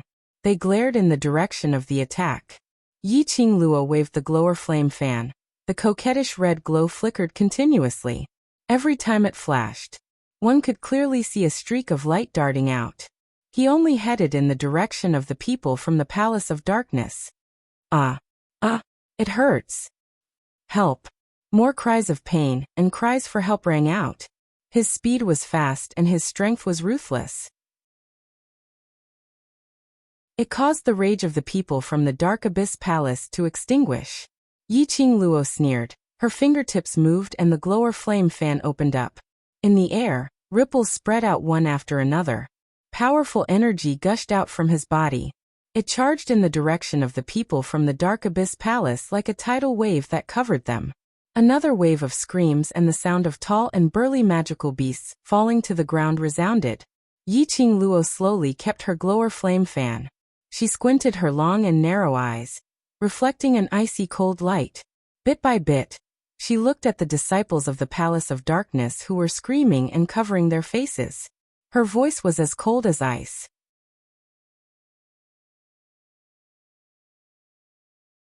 Chapter 31:11.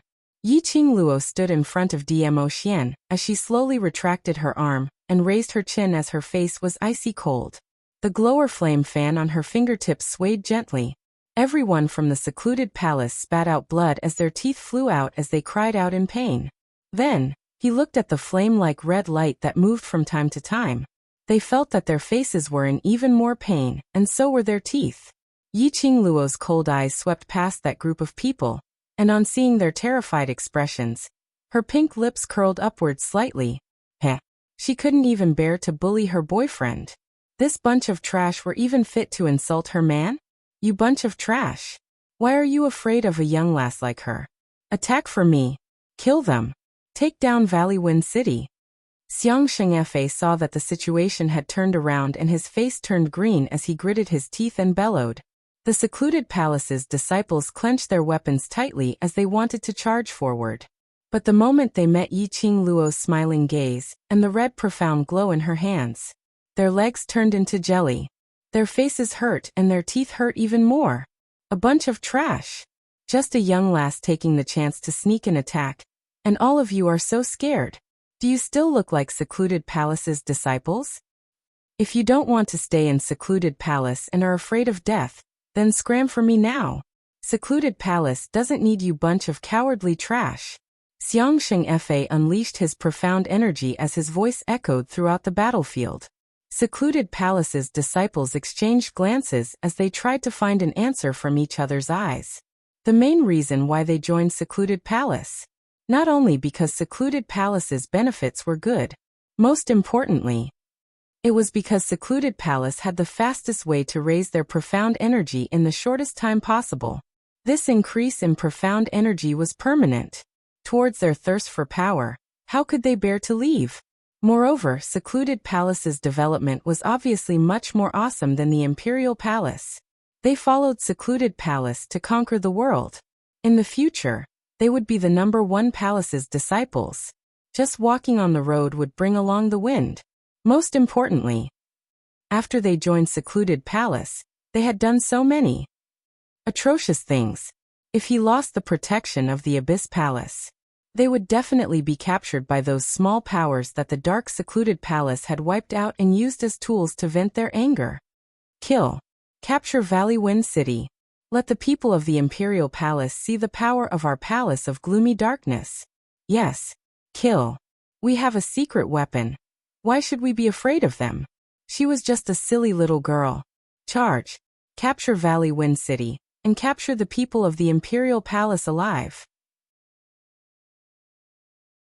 The Palace of Darkness disciples didn't want to be abandoned by the Palace of Darkness, and were anxious to prove themselves. Looking at the human wave tactic which was used once again, as a group of magical beasts and secluded darkness palaces, disciples flocked towards them. Yi Qingluo's lips twitched in disdain as she sneered. It just so happens that I'm done warming up. Now I can seriously loosen my muscles and bones. Yi Qingluo twisted her neck, waved her glower flame fan, and was about to step forward. All of a sudden, an arm crossed her waist and pulled her into his embrace. Ah Xian! Yi Qingluo fell into his arms and glanced sideways at him. What's the matter? Dmo Xian didn't reply her.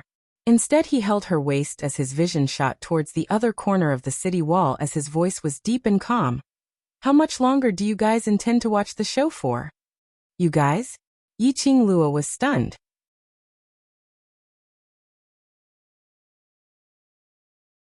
Chapter 31:12. Io, Overlord, can't you let us watch a little longer? Aren't we doing this to let Qingluo stretch her muscles and bones? Why did you call us out so early? 10 over figures walked out from the corner of the city walls. Those 10 over students were dressed in green and white robes, and on the left chest area, there was an eye-catching Xian word embroidered with gold thread. When Yi Qingluo's vision met them, her eyes instantly lit up. Xiao Yi Jin Zi Shadow Xiao Yi Ruopan, you, why are you all here? These 10 over people in front of her, weren't they Heavenly Academy, Devil Classes students? Ever since she left the West Continent to search for the goo poison for Long Yin Zhan, other than Yan Xiao Yi and Xiao Jin, she had not seen those brothers in Devil Class for a long time. Madame Qingluo. Qingluo. The few of them in Devil Class all rushed forward. Yi Qingluo patted Dmo Xian's hand which was on her waist. Feeling the man intentionally increasing his strength, He tightened his grip on her waist before releasing her. This little act of throwing a tantrum made Yiqing Luo couldn't help but laugh out loud. She held on to Mo Xian's arm, which was about to retract. She turned around, stood on her tiptoes, and planted a soothing kiss on his chin. Following that, she then released Mo Xian and jogged towards the direction of her brothers. We haven't met for such a long time, and Madame Qing Luo is showing off her affection the minute she sees us. Enai Ruopan hugged Yiqing Luo as his tone was filled with excitement and joy. Yiqing Luo smiled as she hugged everyone. Her brows were filled with smiles. Those people from Secluded Palace who were launching their attacks were all stunned on the spot because of the sudden appearance of 10 over people. Until those 10 over people seemed as though they didn't notice the danger in front of them, as they were still smiling happily. Everyone from Secluded Palace then regained their senses. You bunch of brats. Are you looking down on our Secluded Palace? Pthaha. I thought it was the Imperial Palace's reinforcements. I didn't expect. It's just a bunch of kids who haven't even grown out their hair. Did you think this is a house or a game? You bunch of students who have yet to graduate, running onto the battlefield. Are you looking to die? The people of Gloomy Palace and the others were already filled with resentment. These people were obviously the students of the Heavenly Academy. Each of them looked to be about 16 or 17 years old. But just as they were about to attack aggressively, Yi Zichen suddenly stopped, completely ignoring their existence. This was simply looking down on them. The people from Gloomy Palace didn't hesitate and rushed up. Yiqing Luo's brows rose as she looked at the people from Secluded Darkness Palace who were charging towards her, as she gave a smile which didn't look like a smile. Brothers, looks like now isn't the time to reminisce about the past. Everyone in Devil class turned their faces towards the front. It's been a long time since we last met. Let me see your recent growth. The corners of Yiqing Luo's lips curled up as she smiled devilishly. As long as I see progress, I will reward you. Reward? Everyone's eyes lit up. Rewards and whatnot, especially Yiqing Luo's reward, that was absolutely helpful to them. As a result, a group of released animals. He had completely released his nature. Howling, he picked up his weapon and rushed forward.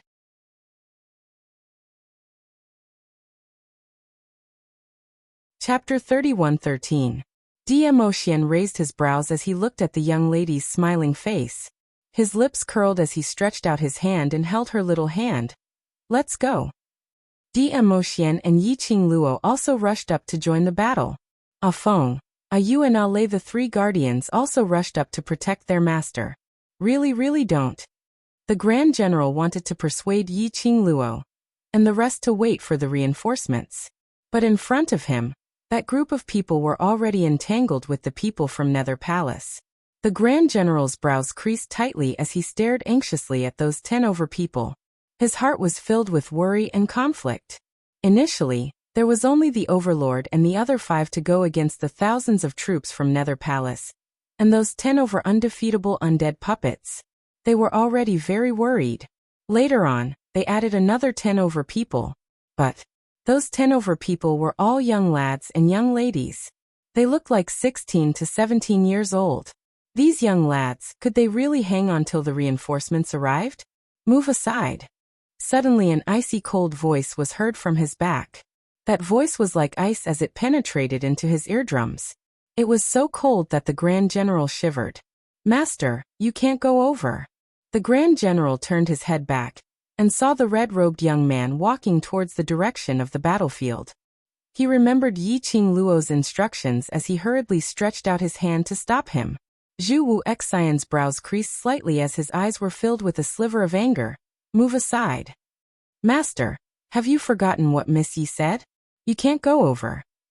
The Grand General was shocked by his gaze as he broke out in cold sweat, but he still braced himself to stop him. Zhu Wu Xian was preparing to take a step and pass the Grand General.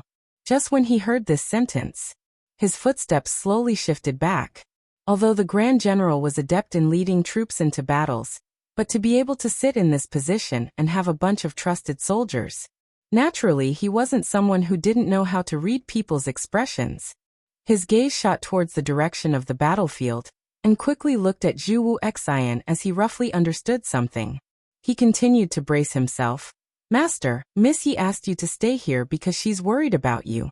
If you insist on going over, Miss Yi might be distracted because she's worried about you. On the battlefield, once you're distracted, there's a possibility of getting injured. Zhu Wu Xian's eyes instantly froze. The expression on his face became darker and more terrifying. However, he was no longer in the mood to go back to the battlefield. Instead, he clenched his fists and returned to his previous position. The general wiped the cold sweat off his forehead and heaved a sigh of relief. Zhu Wu Xian's face was cold, and his eyes seemed to be covered in a layer of frost as he stared at the battlefield. It was a figure dressed in a fiery red robe. Beside the young lady, Diemo Xian did not leave her by a single step. Every time he defeated the enemy in front of him, the two of them would look at each other and smile. This scene made Zhu Wuxin feel the sharp pain of his heart being cut by a sharp blade again. He pressed a hand to his heart. The cold eyes that stared at Yi Qingluo's direction became colder and colder. Ever since the end of the God class's training, the brothers of the Devil class had not experienced a hardy battle. Even if he occasionally left the academy to accept missions from mercenary groups, they all felt that they had not enjoyed themselves to the fullest.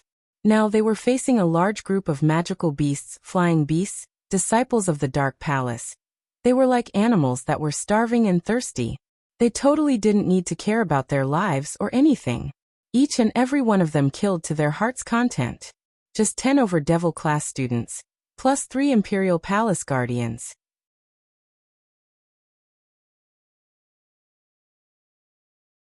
Chapter 31:14. Not to mention that Diemo Xian and Yi Qingluo had also made their moves under the hands of a bunch of animals. Even if the secluded palace had thousands of men and horses, they had all turned into animals to prove their own growth. In Yi Qingluo's words, that was leveling up experience. The secluded palace's disciples had their morale plummeted after being brutally beaten by the animals. One by one, they wailed and ran away. How would they dare to fight against that bunch of animals? Xiang Shengfe was also stunned by this scene. No one had expected this. Just a dozen of young men, and they were able to carve out a bloody path in the hands of countless beasts and secluded palace's disciples. No, it wasn't just a bloody path. It was a massacre on the secluded palace's side. Xiang Shengfe's expression congealed as his eyes were filled with murderous intent. He glanced at the undead puppets behind him, and looked at the flying beasts and magical beasts, which had already been killed by 2/3. Xiang Shengfe, where are you looking at? Suddenly, he heard a young lady's mocking voice. Xiang Shengfe felt a chilly wind rushing towards him. He swiftly took a step back. Bam! His face seemed to have crashed into a barrier. The sound of the crash was extremely crisp. It was like a slap on his face. Tisk, is Holy Art Elephant trying to beg for mercy from me? The young girl beside him laughed mockingly. Xiang Shengfe turned his head and saw the young lady waving her palm and smiling at him. Her eyes were filled with ridicule. Xiang Shengfe covered his face. His expression turned extremely ugly. What could be more shameful than being slapped in the face without even knowing it? The speed of the slap was so fast, and the presence was concealed so well. He didn't even notice that Yi Qingluo was already close to him. Xiang Shengfe's gaze was sinister, as though he wanted to strangle Yi Qingluo to death. Facing such a gaze, Yi Qingluo's lips curled upwards as she laughed lightly. Why is Xiang Shengfe showing such a shocked expression? Could it be that the slap just now wasn't for me to slap you, but because you accidentally bumped into my palm? As she said that, she blinked innocently. Her long, curly eyelashes fluttered. This made the young girl's gorgeous face look even more pure and harmless. The look in Xiang Shengfa's eyes grew fiercer. Yi Qingluo giggled as she leaned slightly towards his direction. Xiang Shengfa subconsciously took a step back. Yi Qingluo smiled even more charmingly. Xiang Shengfe, don't be angry after all. I am also a headache for those few brothers of yours. You should at least give me some face. Don't think that I am so weak. She giggled. The brighter the smile. Xiang Shengfa's face darkened. Yi Qingluo was very satisfied with the expression of Saint Law at this moment. She smiled brightly. It was so bright that it almost hurt Sacred Law Elephant's eyes. That was the moment Xiangsheng closed his eyes. Yi Qingluo suddenly stretched out her hand, and her 5 fingers quickly grabbed Great Elephant Saint Technique's collar. Then he moved his fingers. A silver thread was released from the ghastly flame fan, and quickly wrapped around the Elephant Saint Technique. Xiangsheng Fa only felt a piercing pain on his skin as he opened his eyes with a gasp of cold air. He saw that the robe on his arms had been cut by the sharp silver thread. The silver thread, which was as fine as a strand of hair, stuck to his arm. It was a cold touch, mixed with the piercing pain of the silver thread cutting his skin.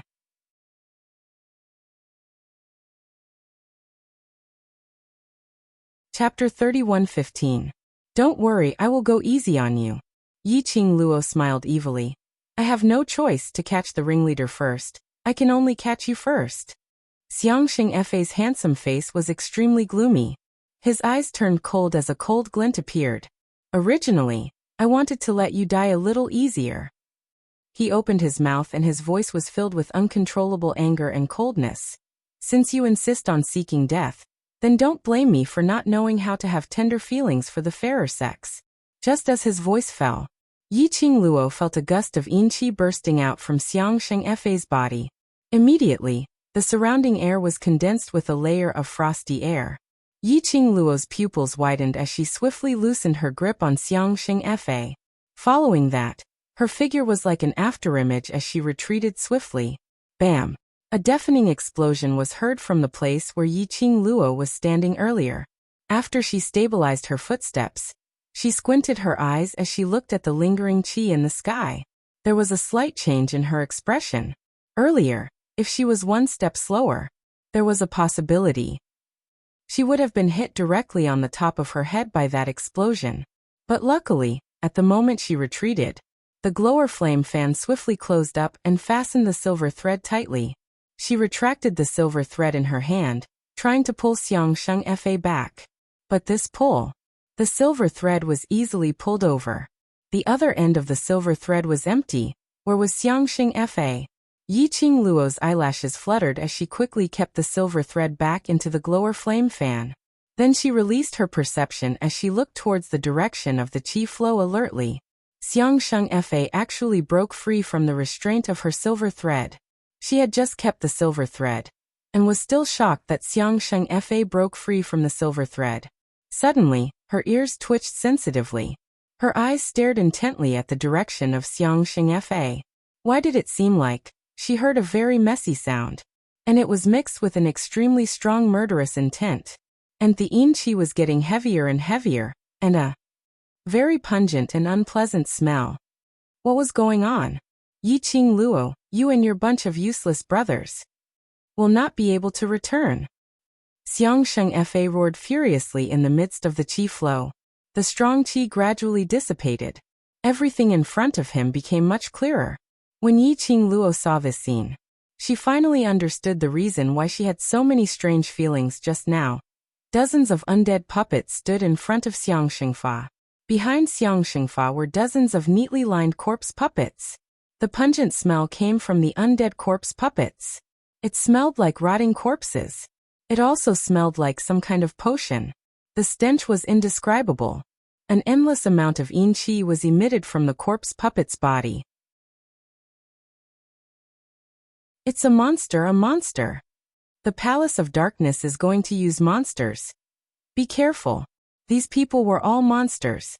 They are all monsters. On the city wall, the soldiers who had been paying attention to the situation shouted at the top of their lungs when they saw the undead corpse puppets surrounding the Elephant Saint Technique. After Yi Qingluo saw those dead corpse puppets, her expression turned grave. From the moment the Palace of Darkness disciples controlled the beasts to attack Valley Wind City, these nearly 50 dead corpse puppets were just standing not far away from Xiangsheng Fa, like a decoration of the Terracotta Army. Apparently, Xiangsheng Fa had no intention to control the dead corpse puppets to attack Valley Wind Sect right from the start.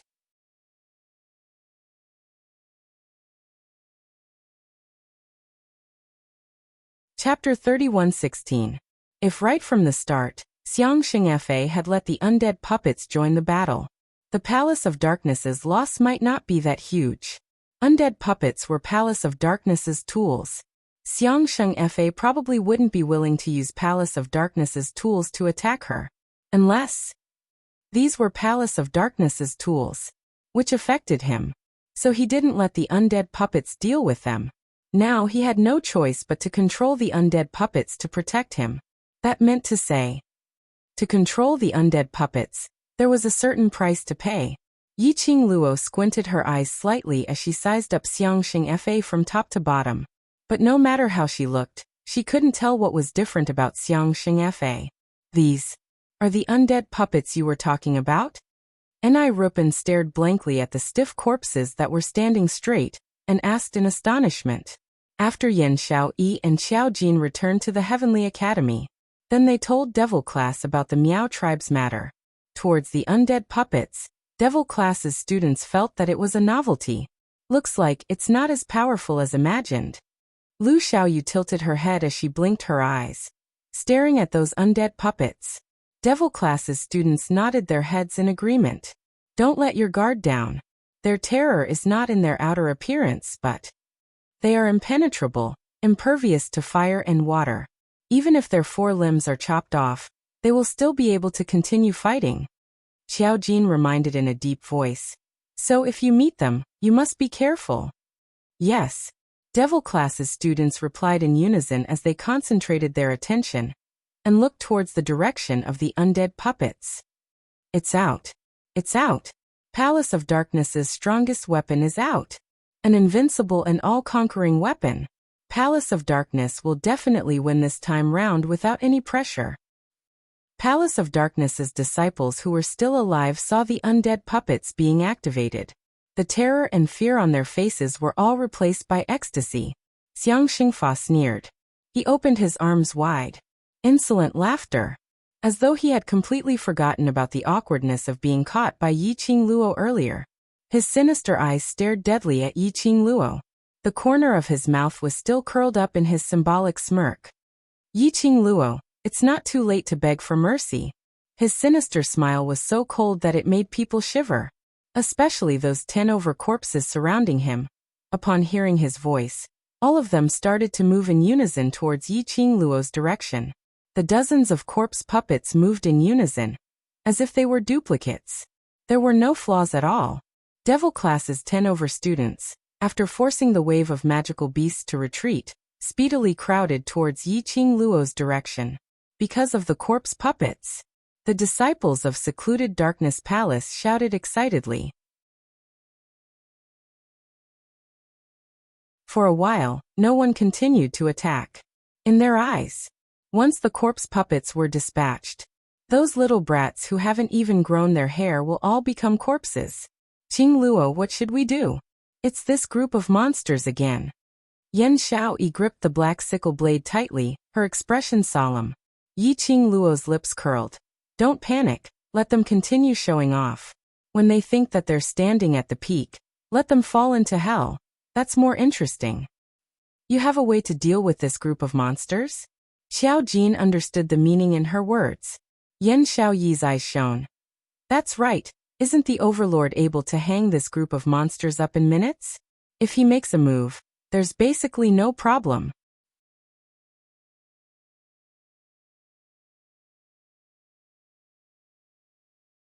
Chapter 31:17.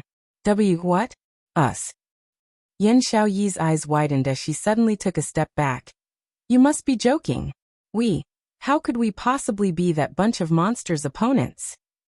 The 10 over Devil Class students looked at the corpse puppets, and then looked at Yiqing Luo. After hesitating for a moment, Lu Xiaoyu pursed her lips and opened her mouth. I can try. The other 10 over students exchanged glances, and immediately looked at Yiqing Luo resolutely. We're willing to go. The few of you haven't seen with your own eyes how powerful the corpse puppets are and don't know what's so perverted about them. Yan Xiaoyi pressed her forehead as her head ached. Our strength totally can't hurt the corpse puppets. She waved her own black sickle blade and added another sentence. Even my black sickle blade has no way to hurt the corpse puppets. Devil classes, few people looked at each other again. They clenched their fists tightly, and although their expressions were slightly moved by Yan Xiaoyi's words, but they still licked their lips as they firmly shook their heads. Lu Xiaoyu held Yan Xiaoyi's hand as she gave her a mischievous smile. We indeed don't know how powerful the corpse puppets are, but we believe in Qing Luo. Right, we believe in Qing Luo, madam. Devil classes students all spoke in unison. Yan Xiaoyi was stunned as she immediately shut her eyes. I'm used to Qing Luo being able to create miracles on her own, but I forgot that she can also make the people around her to create miracles. Alright, don't think so much. Qing Luo naturally has her reasons for asking us to go up. Lu Xiaoyu hooked Yan Xiaoyi's shoulder. But, later on, we still need you to take the lead. After all, this is our first time crossing hands with this bunch of monsters. Yan Xiaoyi. Comforting her. Was she planning on this? Looking at the 10 over devil classes students bustling with noise and laughter, Yi Qing Luo's lips unknowingly curled into an arc. The feeling of having such a group of brothers by her side was really good. Their unconditional trust in her also made her feel exceptionally warm. She smiled till her eyes were curved as her eyes were filled with warmth. Suddenly, a warm aura enveloped her from behind. Her delicate body was pulled into a broad chest. Yi Qing Luo shut her eyes as she leaned on his body. Xian, the brothers trust me so much so. Those dead corpses, you can't lay your hands on them. Didn't you ask me to keep a close eye on the corpse puppets? DMO Xian chuckled beside her ear. Yi Qing Luo turned around and hugged his waist, her little head rubbed against his chest. Previously, I didn't know that all the brothers were here, so I wanted to end the battle quickly. She rubbed against him and raised her little chin, beaming as she looked into DMO Xian's eyes. I miss the feeling of fighting with my brothers. I can also use them as an experiment. DMO Xian raised his hand and caressed her hair. I can't do anything to you. His tone was filled with love, their brotherhood, and the warmth of pink bubbles. It was a blatant slap in the face of the people from the Palace of Darkness. It had come to this. How could they still be in the mood to talk about brotherhood and love? Did they really not put the Palace of Darkness in their eyes? They really didn't understand how powerful their Palace of Darkness's secret weapon was. Xiangsheng Fa also felt waves of pain on his face.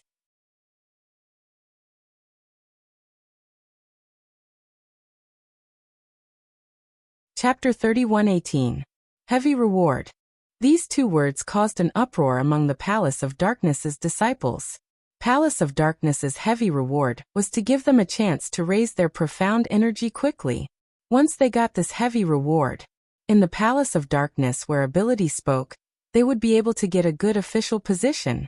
Humans' greed was more important than anything else.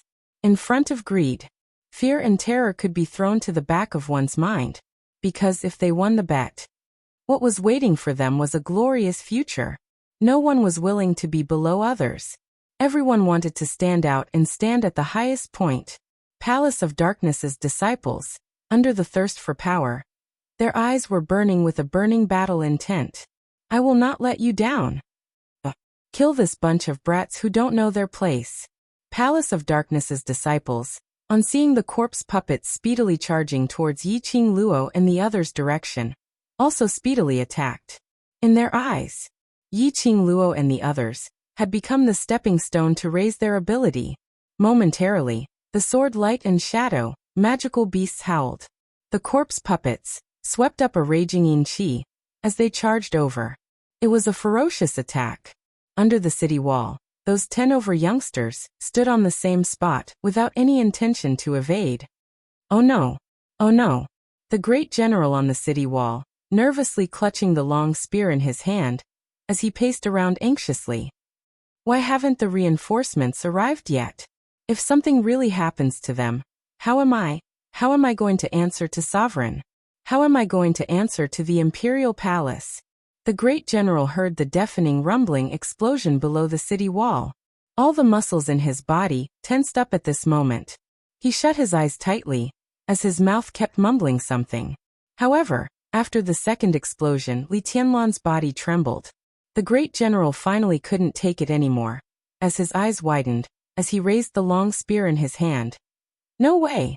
How can I be like a good-for-nothing, hold up here, being protected by a bunch of kids? This is Three Springs City, it's my turf, I should protect it personally. The great general was so anxious that he burst out vulgarities. He dashed towards the city wall. As he was about to jump down, "Brothers, let's protect us." His words were suddenly stuck in his throat.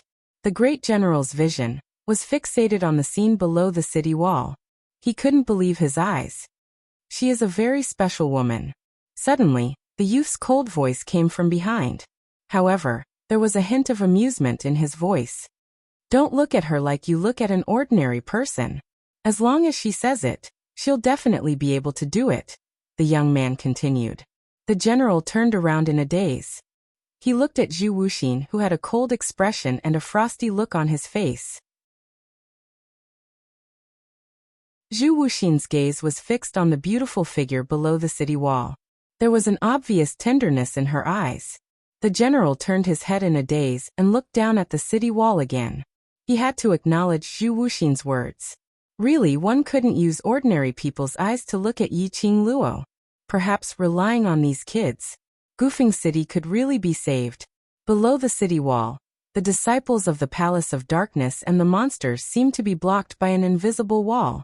They had no way to get within 5 steps of Yiqing Luo and the others. Each time the Dark Nether Palace disciples, or the corpses and puppets wanted to charge over, they would be bounced back by the invisible wall.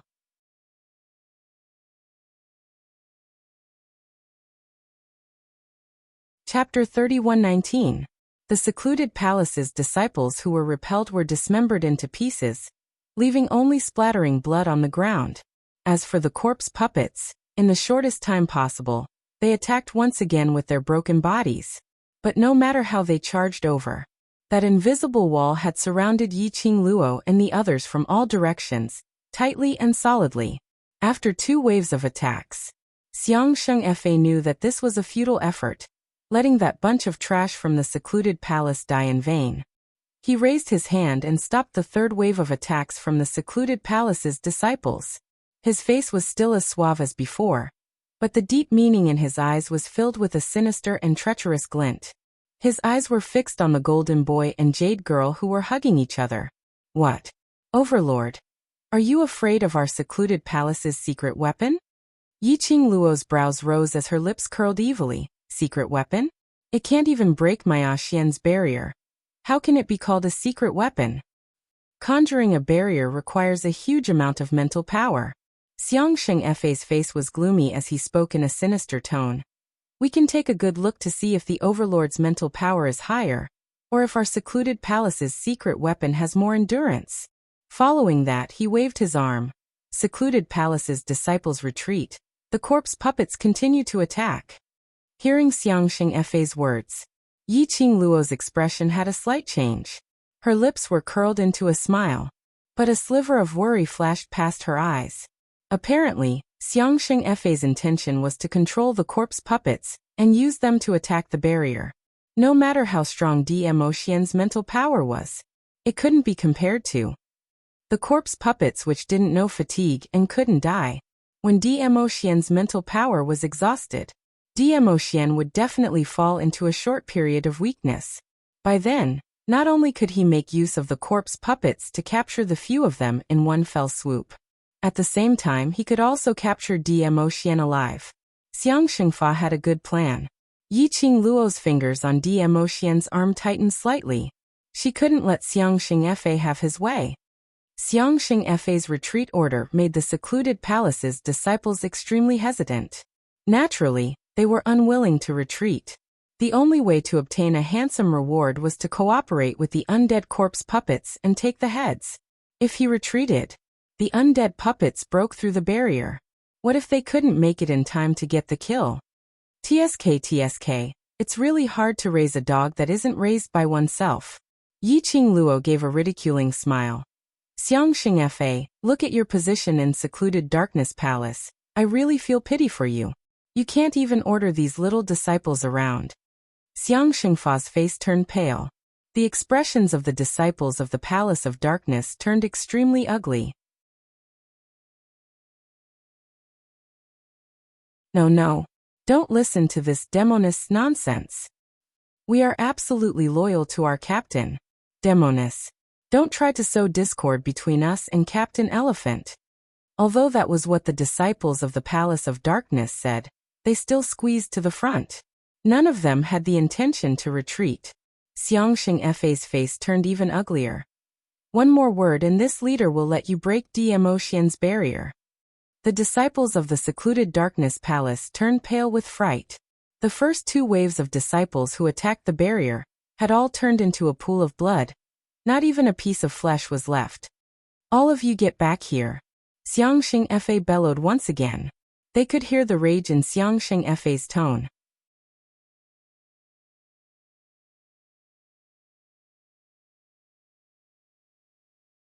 Chapter 31:20.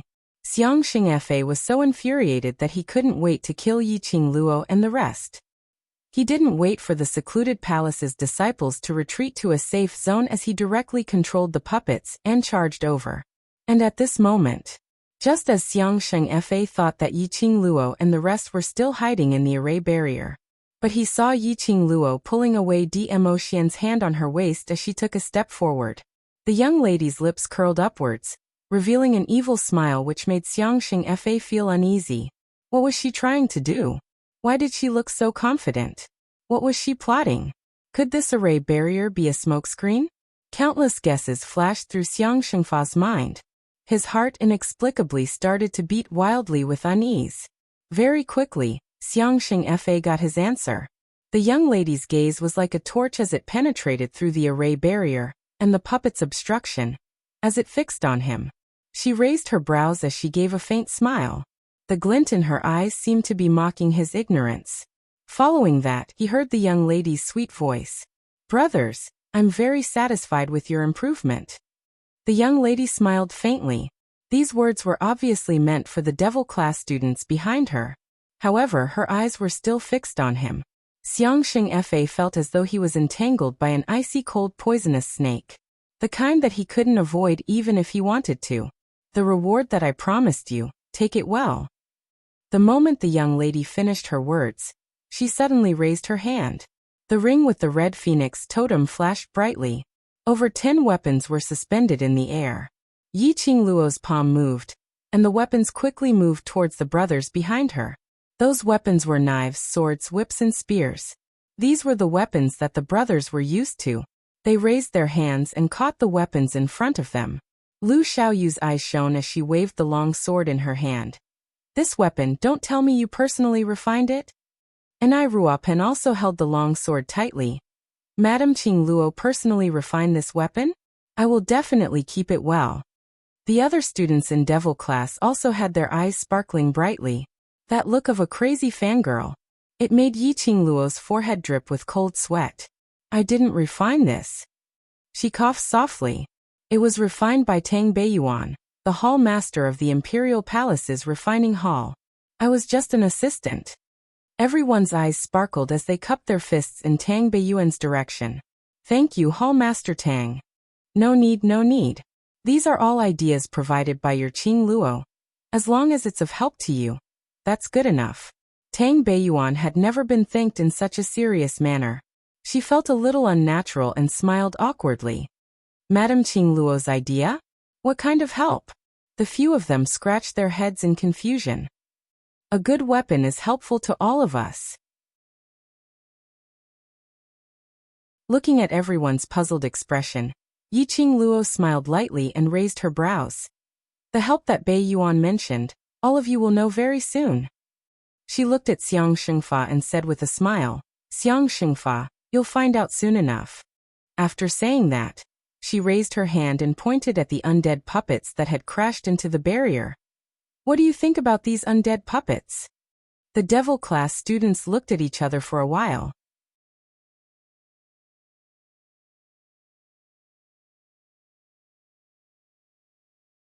Chapter 31:21.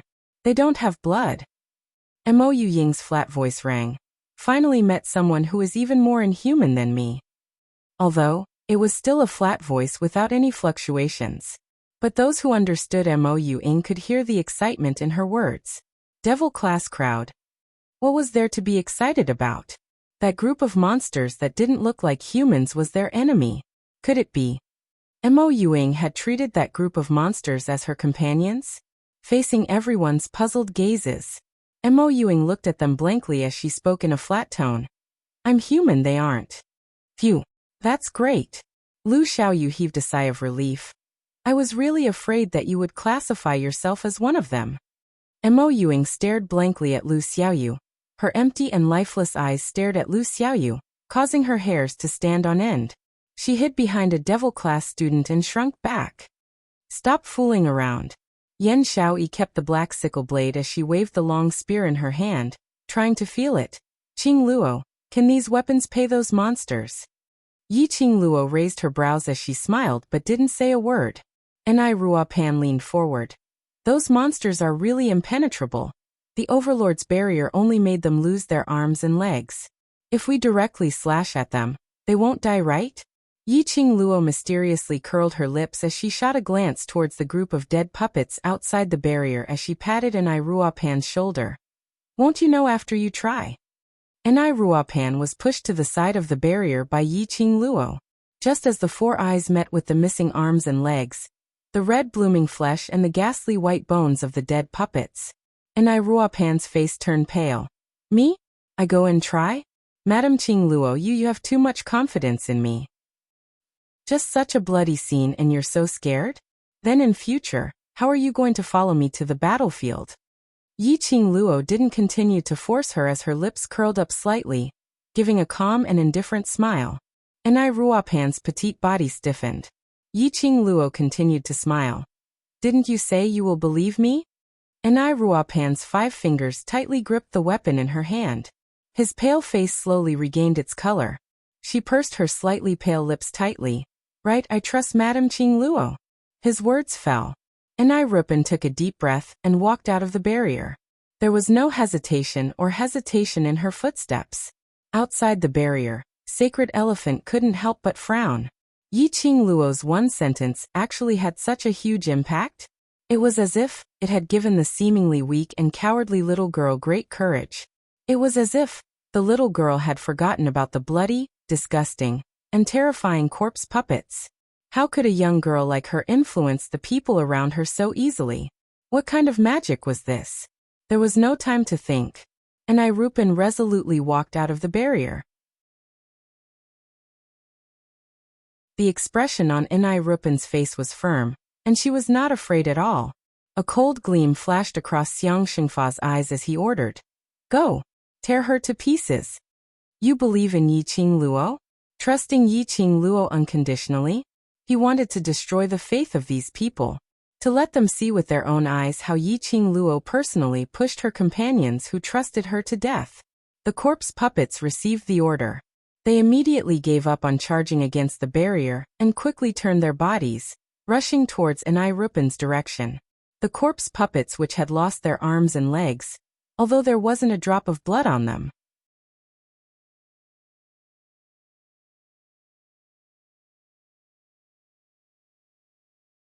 Chapter 31-22.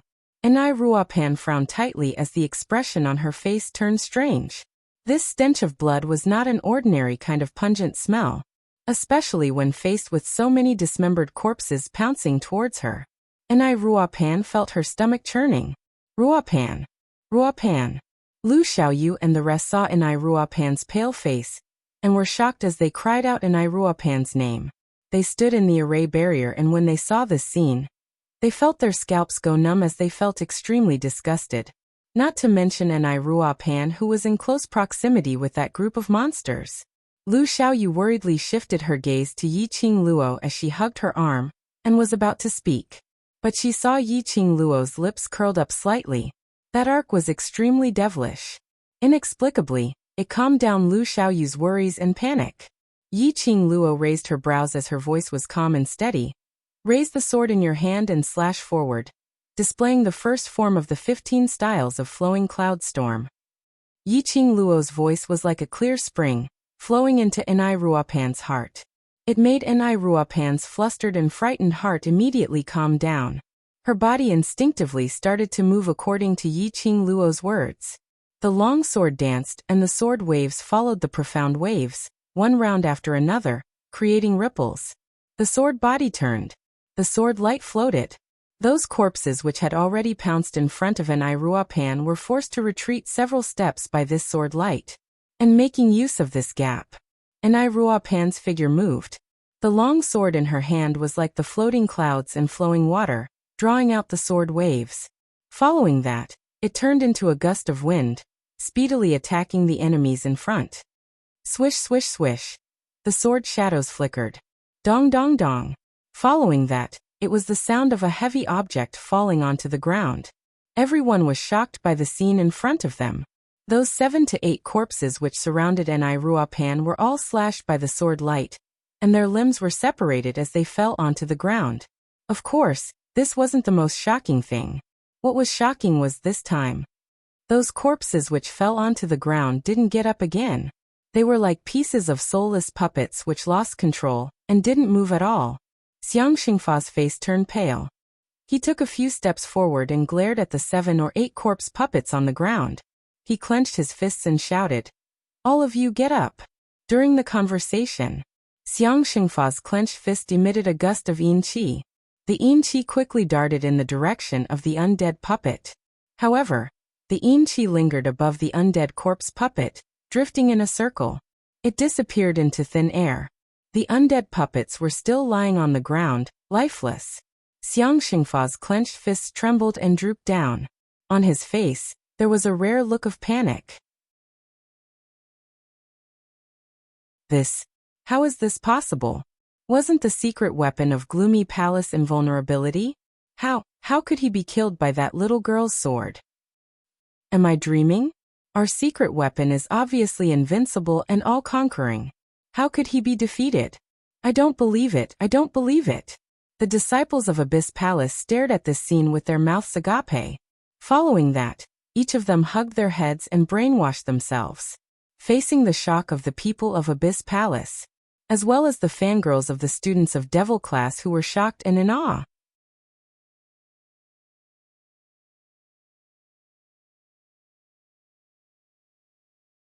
Chapter 31-23.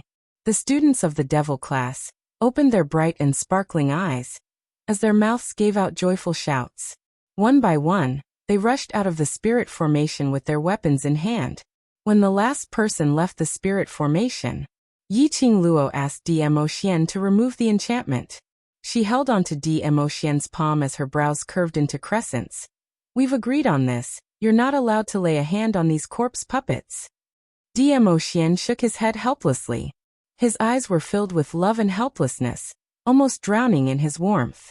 Yiqing Luo's brows rose as she tugged Dmo Xian's hand, giving a mischievous and ridiculing look as she swept past those dumbstruck secluded palace disciples.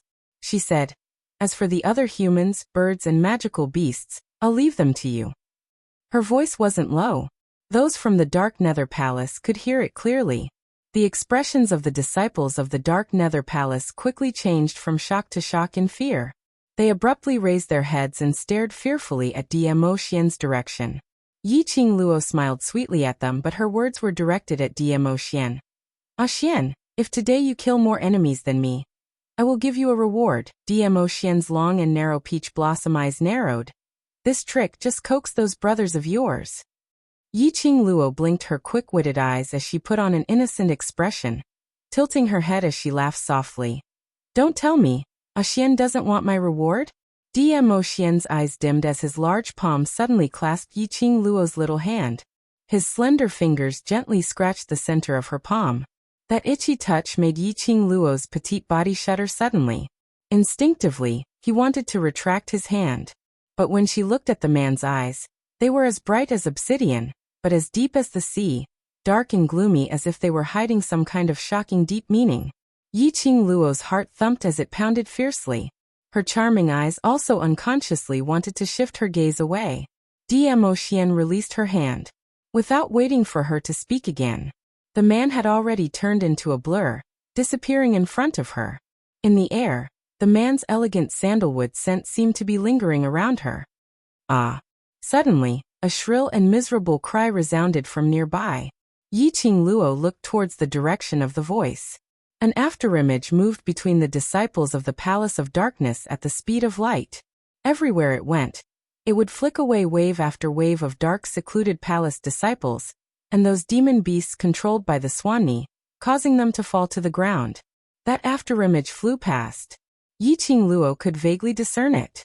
It was a purple figure. It was Xian. Yi Qingluo's eyes were tainted with a smile. It seemed that Xian cared a lot about the reward she mentioned. In order not to lose to Xian, she also needed to work hard. Yi Qingluo took out a specially refined long sword from the profound phoenix ring and weighed it in her hand. Then, he leapt up and started fighting with his brothers. Weapons for the brothers of devil class. In the past 3 days, Shi and Tang Beiyuan had extracted Dark Yin's psychic power from the Hall of Artifact to forge weapons. Because Old Man Tsung wasn't here, she wasn't too proficient in controlling the Azure Dew bracelet. She only tried to extract a little bit of Dark Yin's psychic power. The weapons that were manufactured were only 50 over pieces. It was more than enough to deal with these defective undead corpse puppets. But if it was those semi-finished products or finished products which she had seen previously, these weapons could at most delay the speed of the corpses.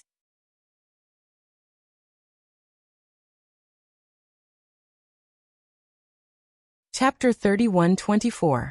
But, from the looks of it, Elephant Saint technique seemed to only be able to control these defective undead puppets.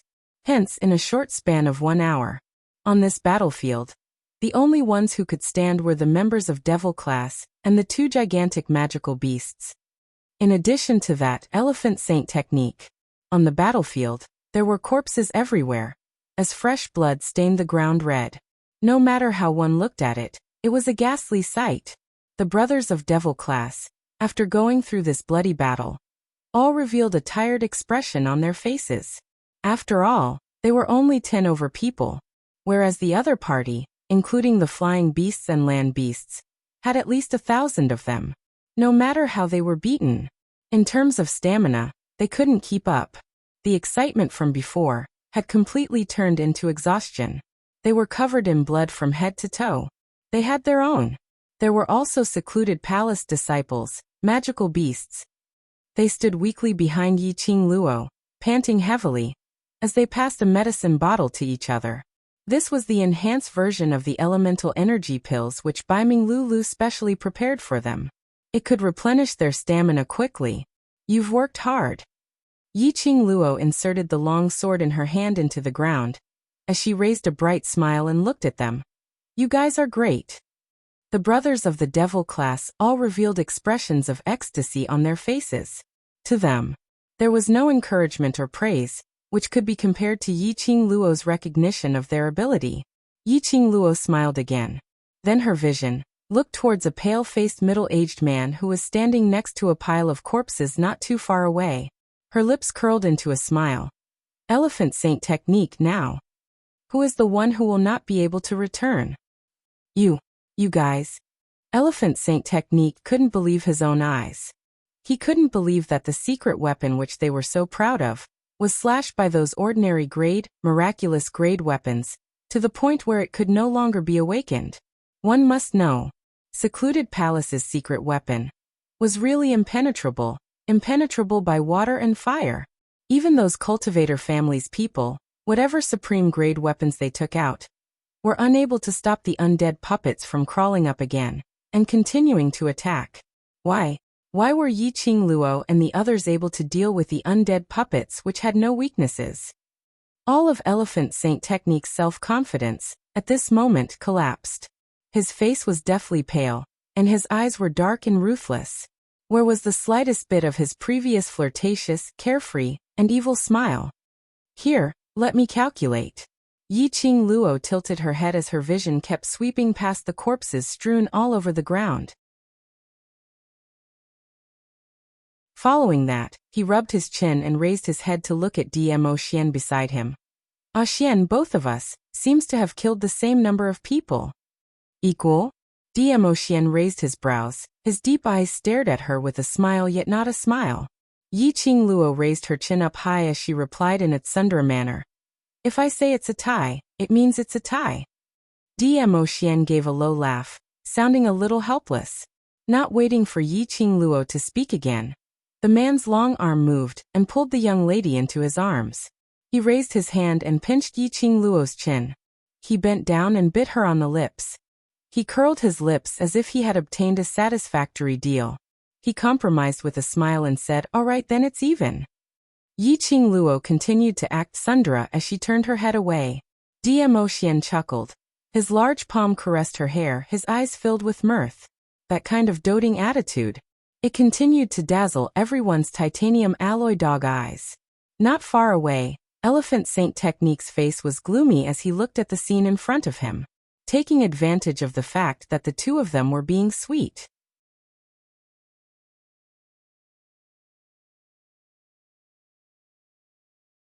Chapter 31-25. Everyone in Devil Class was in the midst of the excitement of victory, but also physical and mental exhaustion. No one had noticed Elephant Saint Dharma's actions. But, unfortunately, although Yi Qingluo was being tsundere with Dmo Xian, her gaze was still fixed on the direction of Elephant Saint Dharma. After noticing Elephant Saint Dharma's actions, her lips curled as she held the long sword which was inserted into the ground, and raised a sword wave. The silver sword ray flashed and a gale rose as it flew towards the direction of Elephant Saint Dharma. Damn it! Xiang Xingfa was forced to stop chanting, and he quickly retreated. Elephant Saint Dharma, don't try to escape with your tricks. Yi Qingluo raised her long sword again as the silver blade gave off an extremely resplendent glow. Now the number of people I and Xian have killed is equal, so you're the only one left. Her fingertips moved. The sword ray exploded, and the momentum was like a rainbow. If I kill you, I will win, Xian. How can you run away? Just as she finished her words, Yi Qingluo moved. The long sword in her hand swirled up a sword wave. Elephant Saint Dharma squinted his sinister eyes. He could tell at one glance that Yi Qingluo's swordplay was not familiar and full of flaws.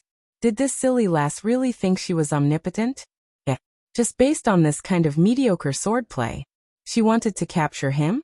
Let's see how he would catch the flaw and capture her. Elephant Saint Dharma sneered as his lips twitched.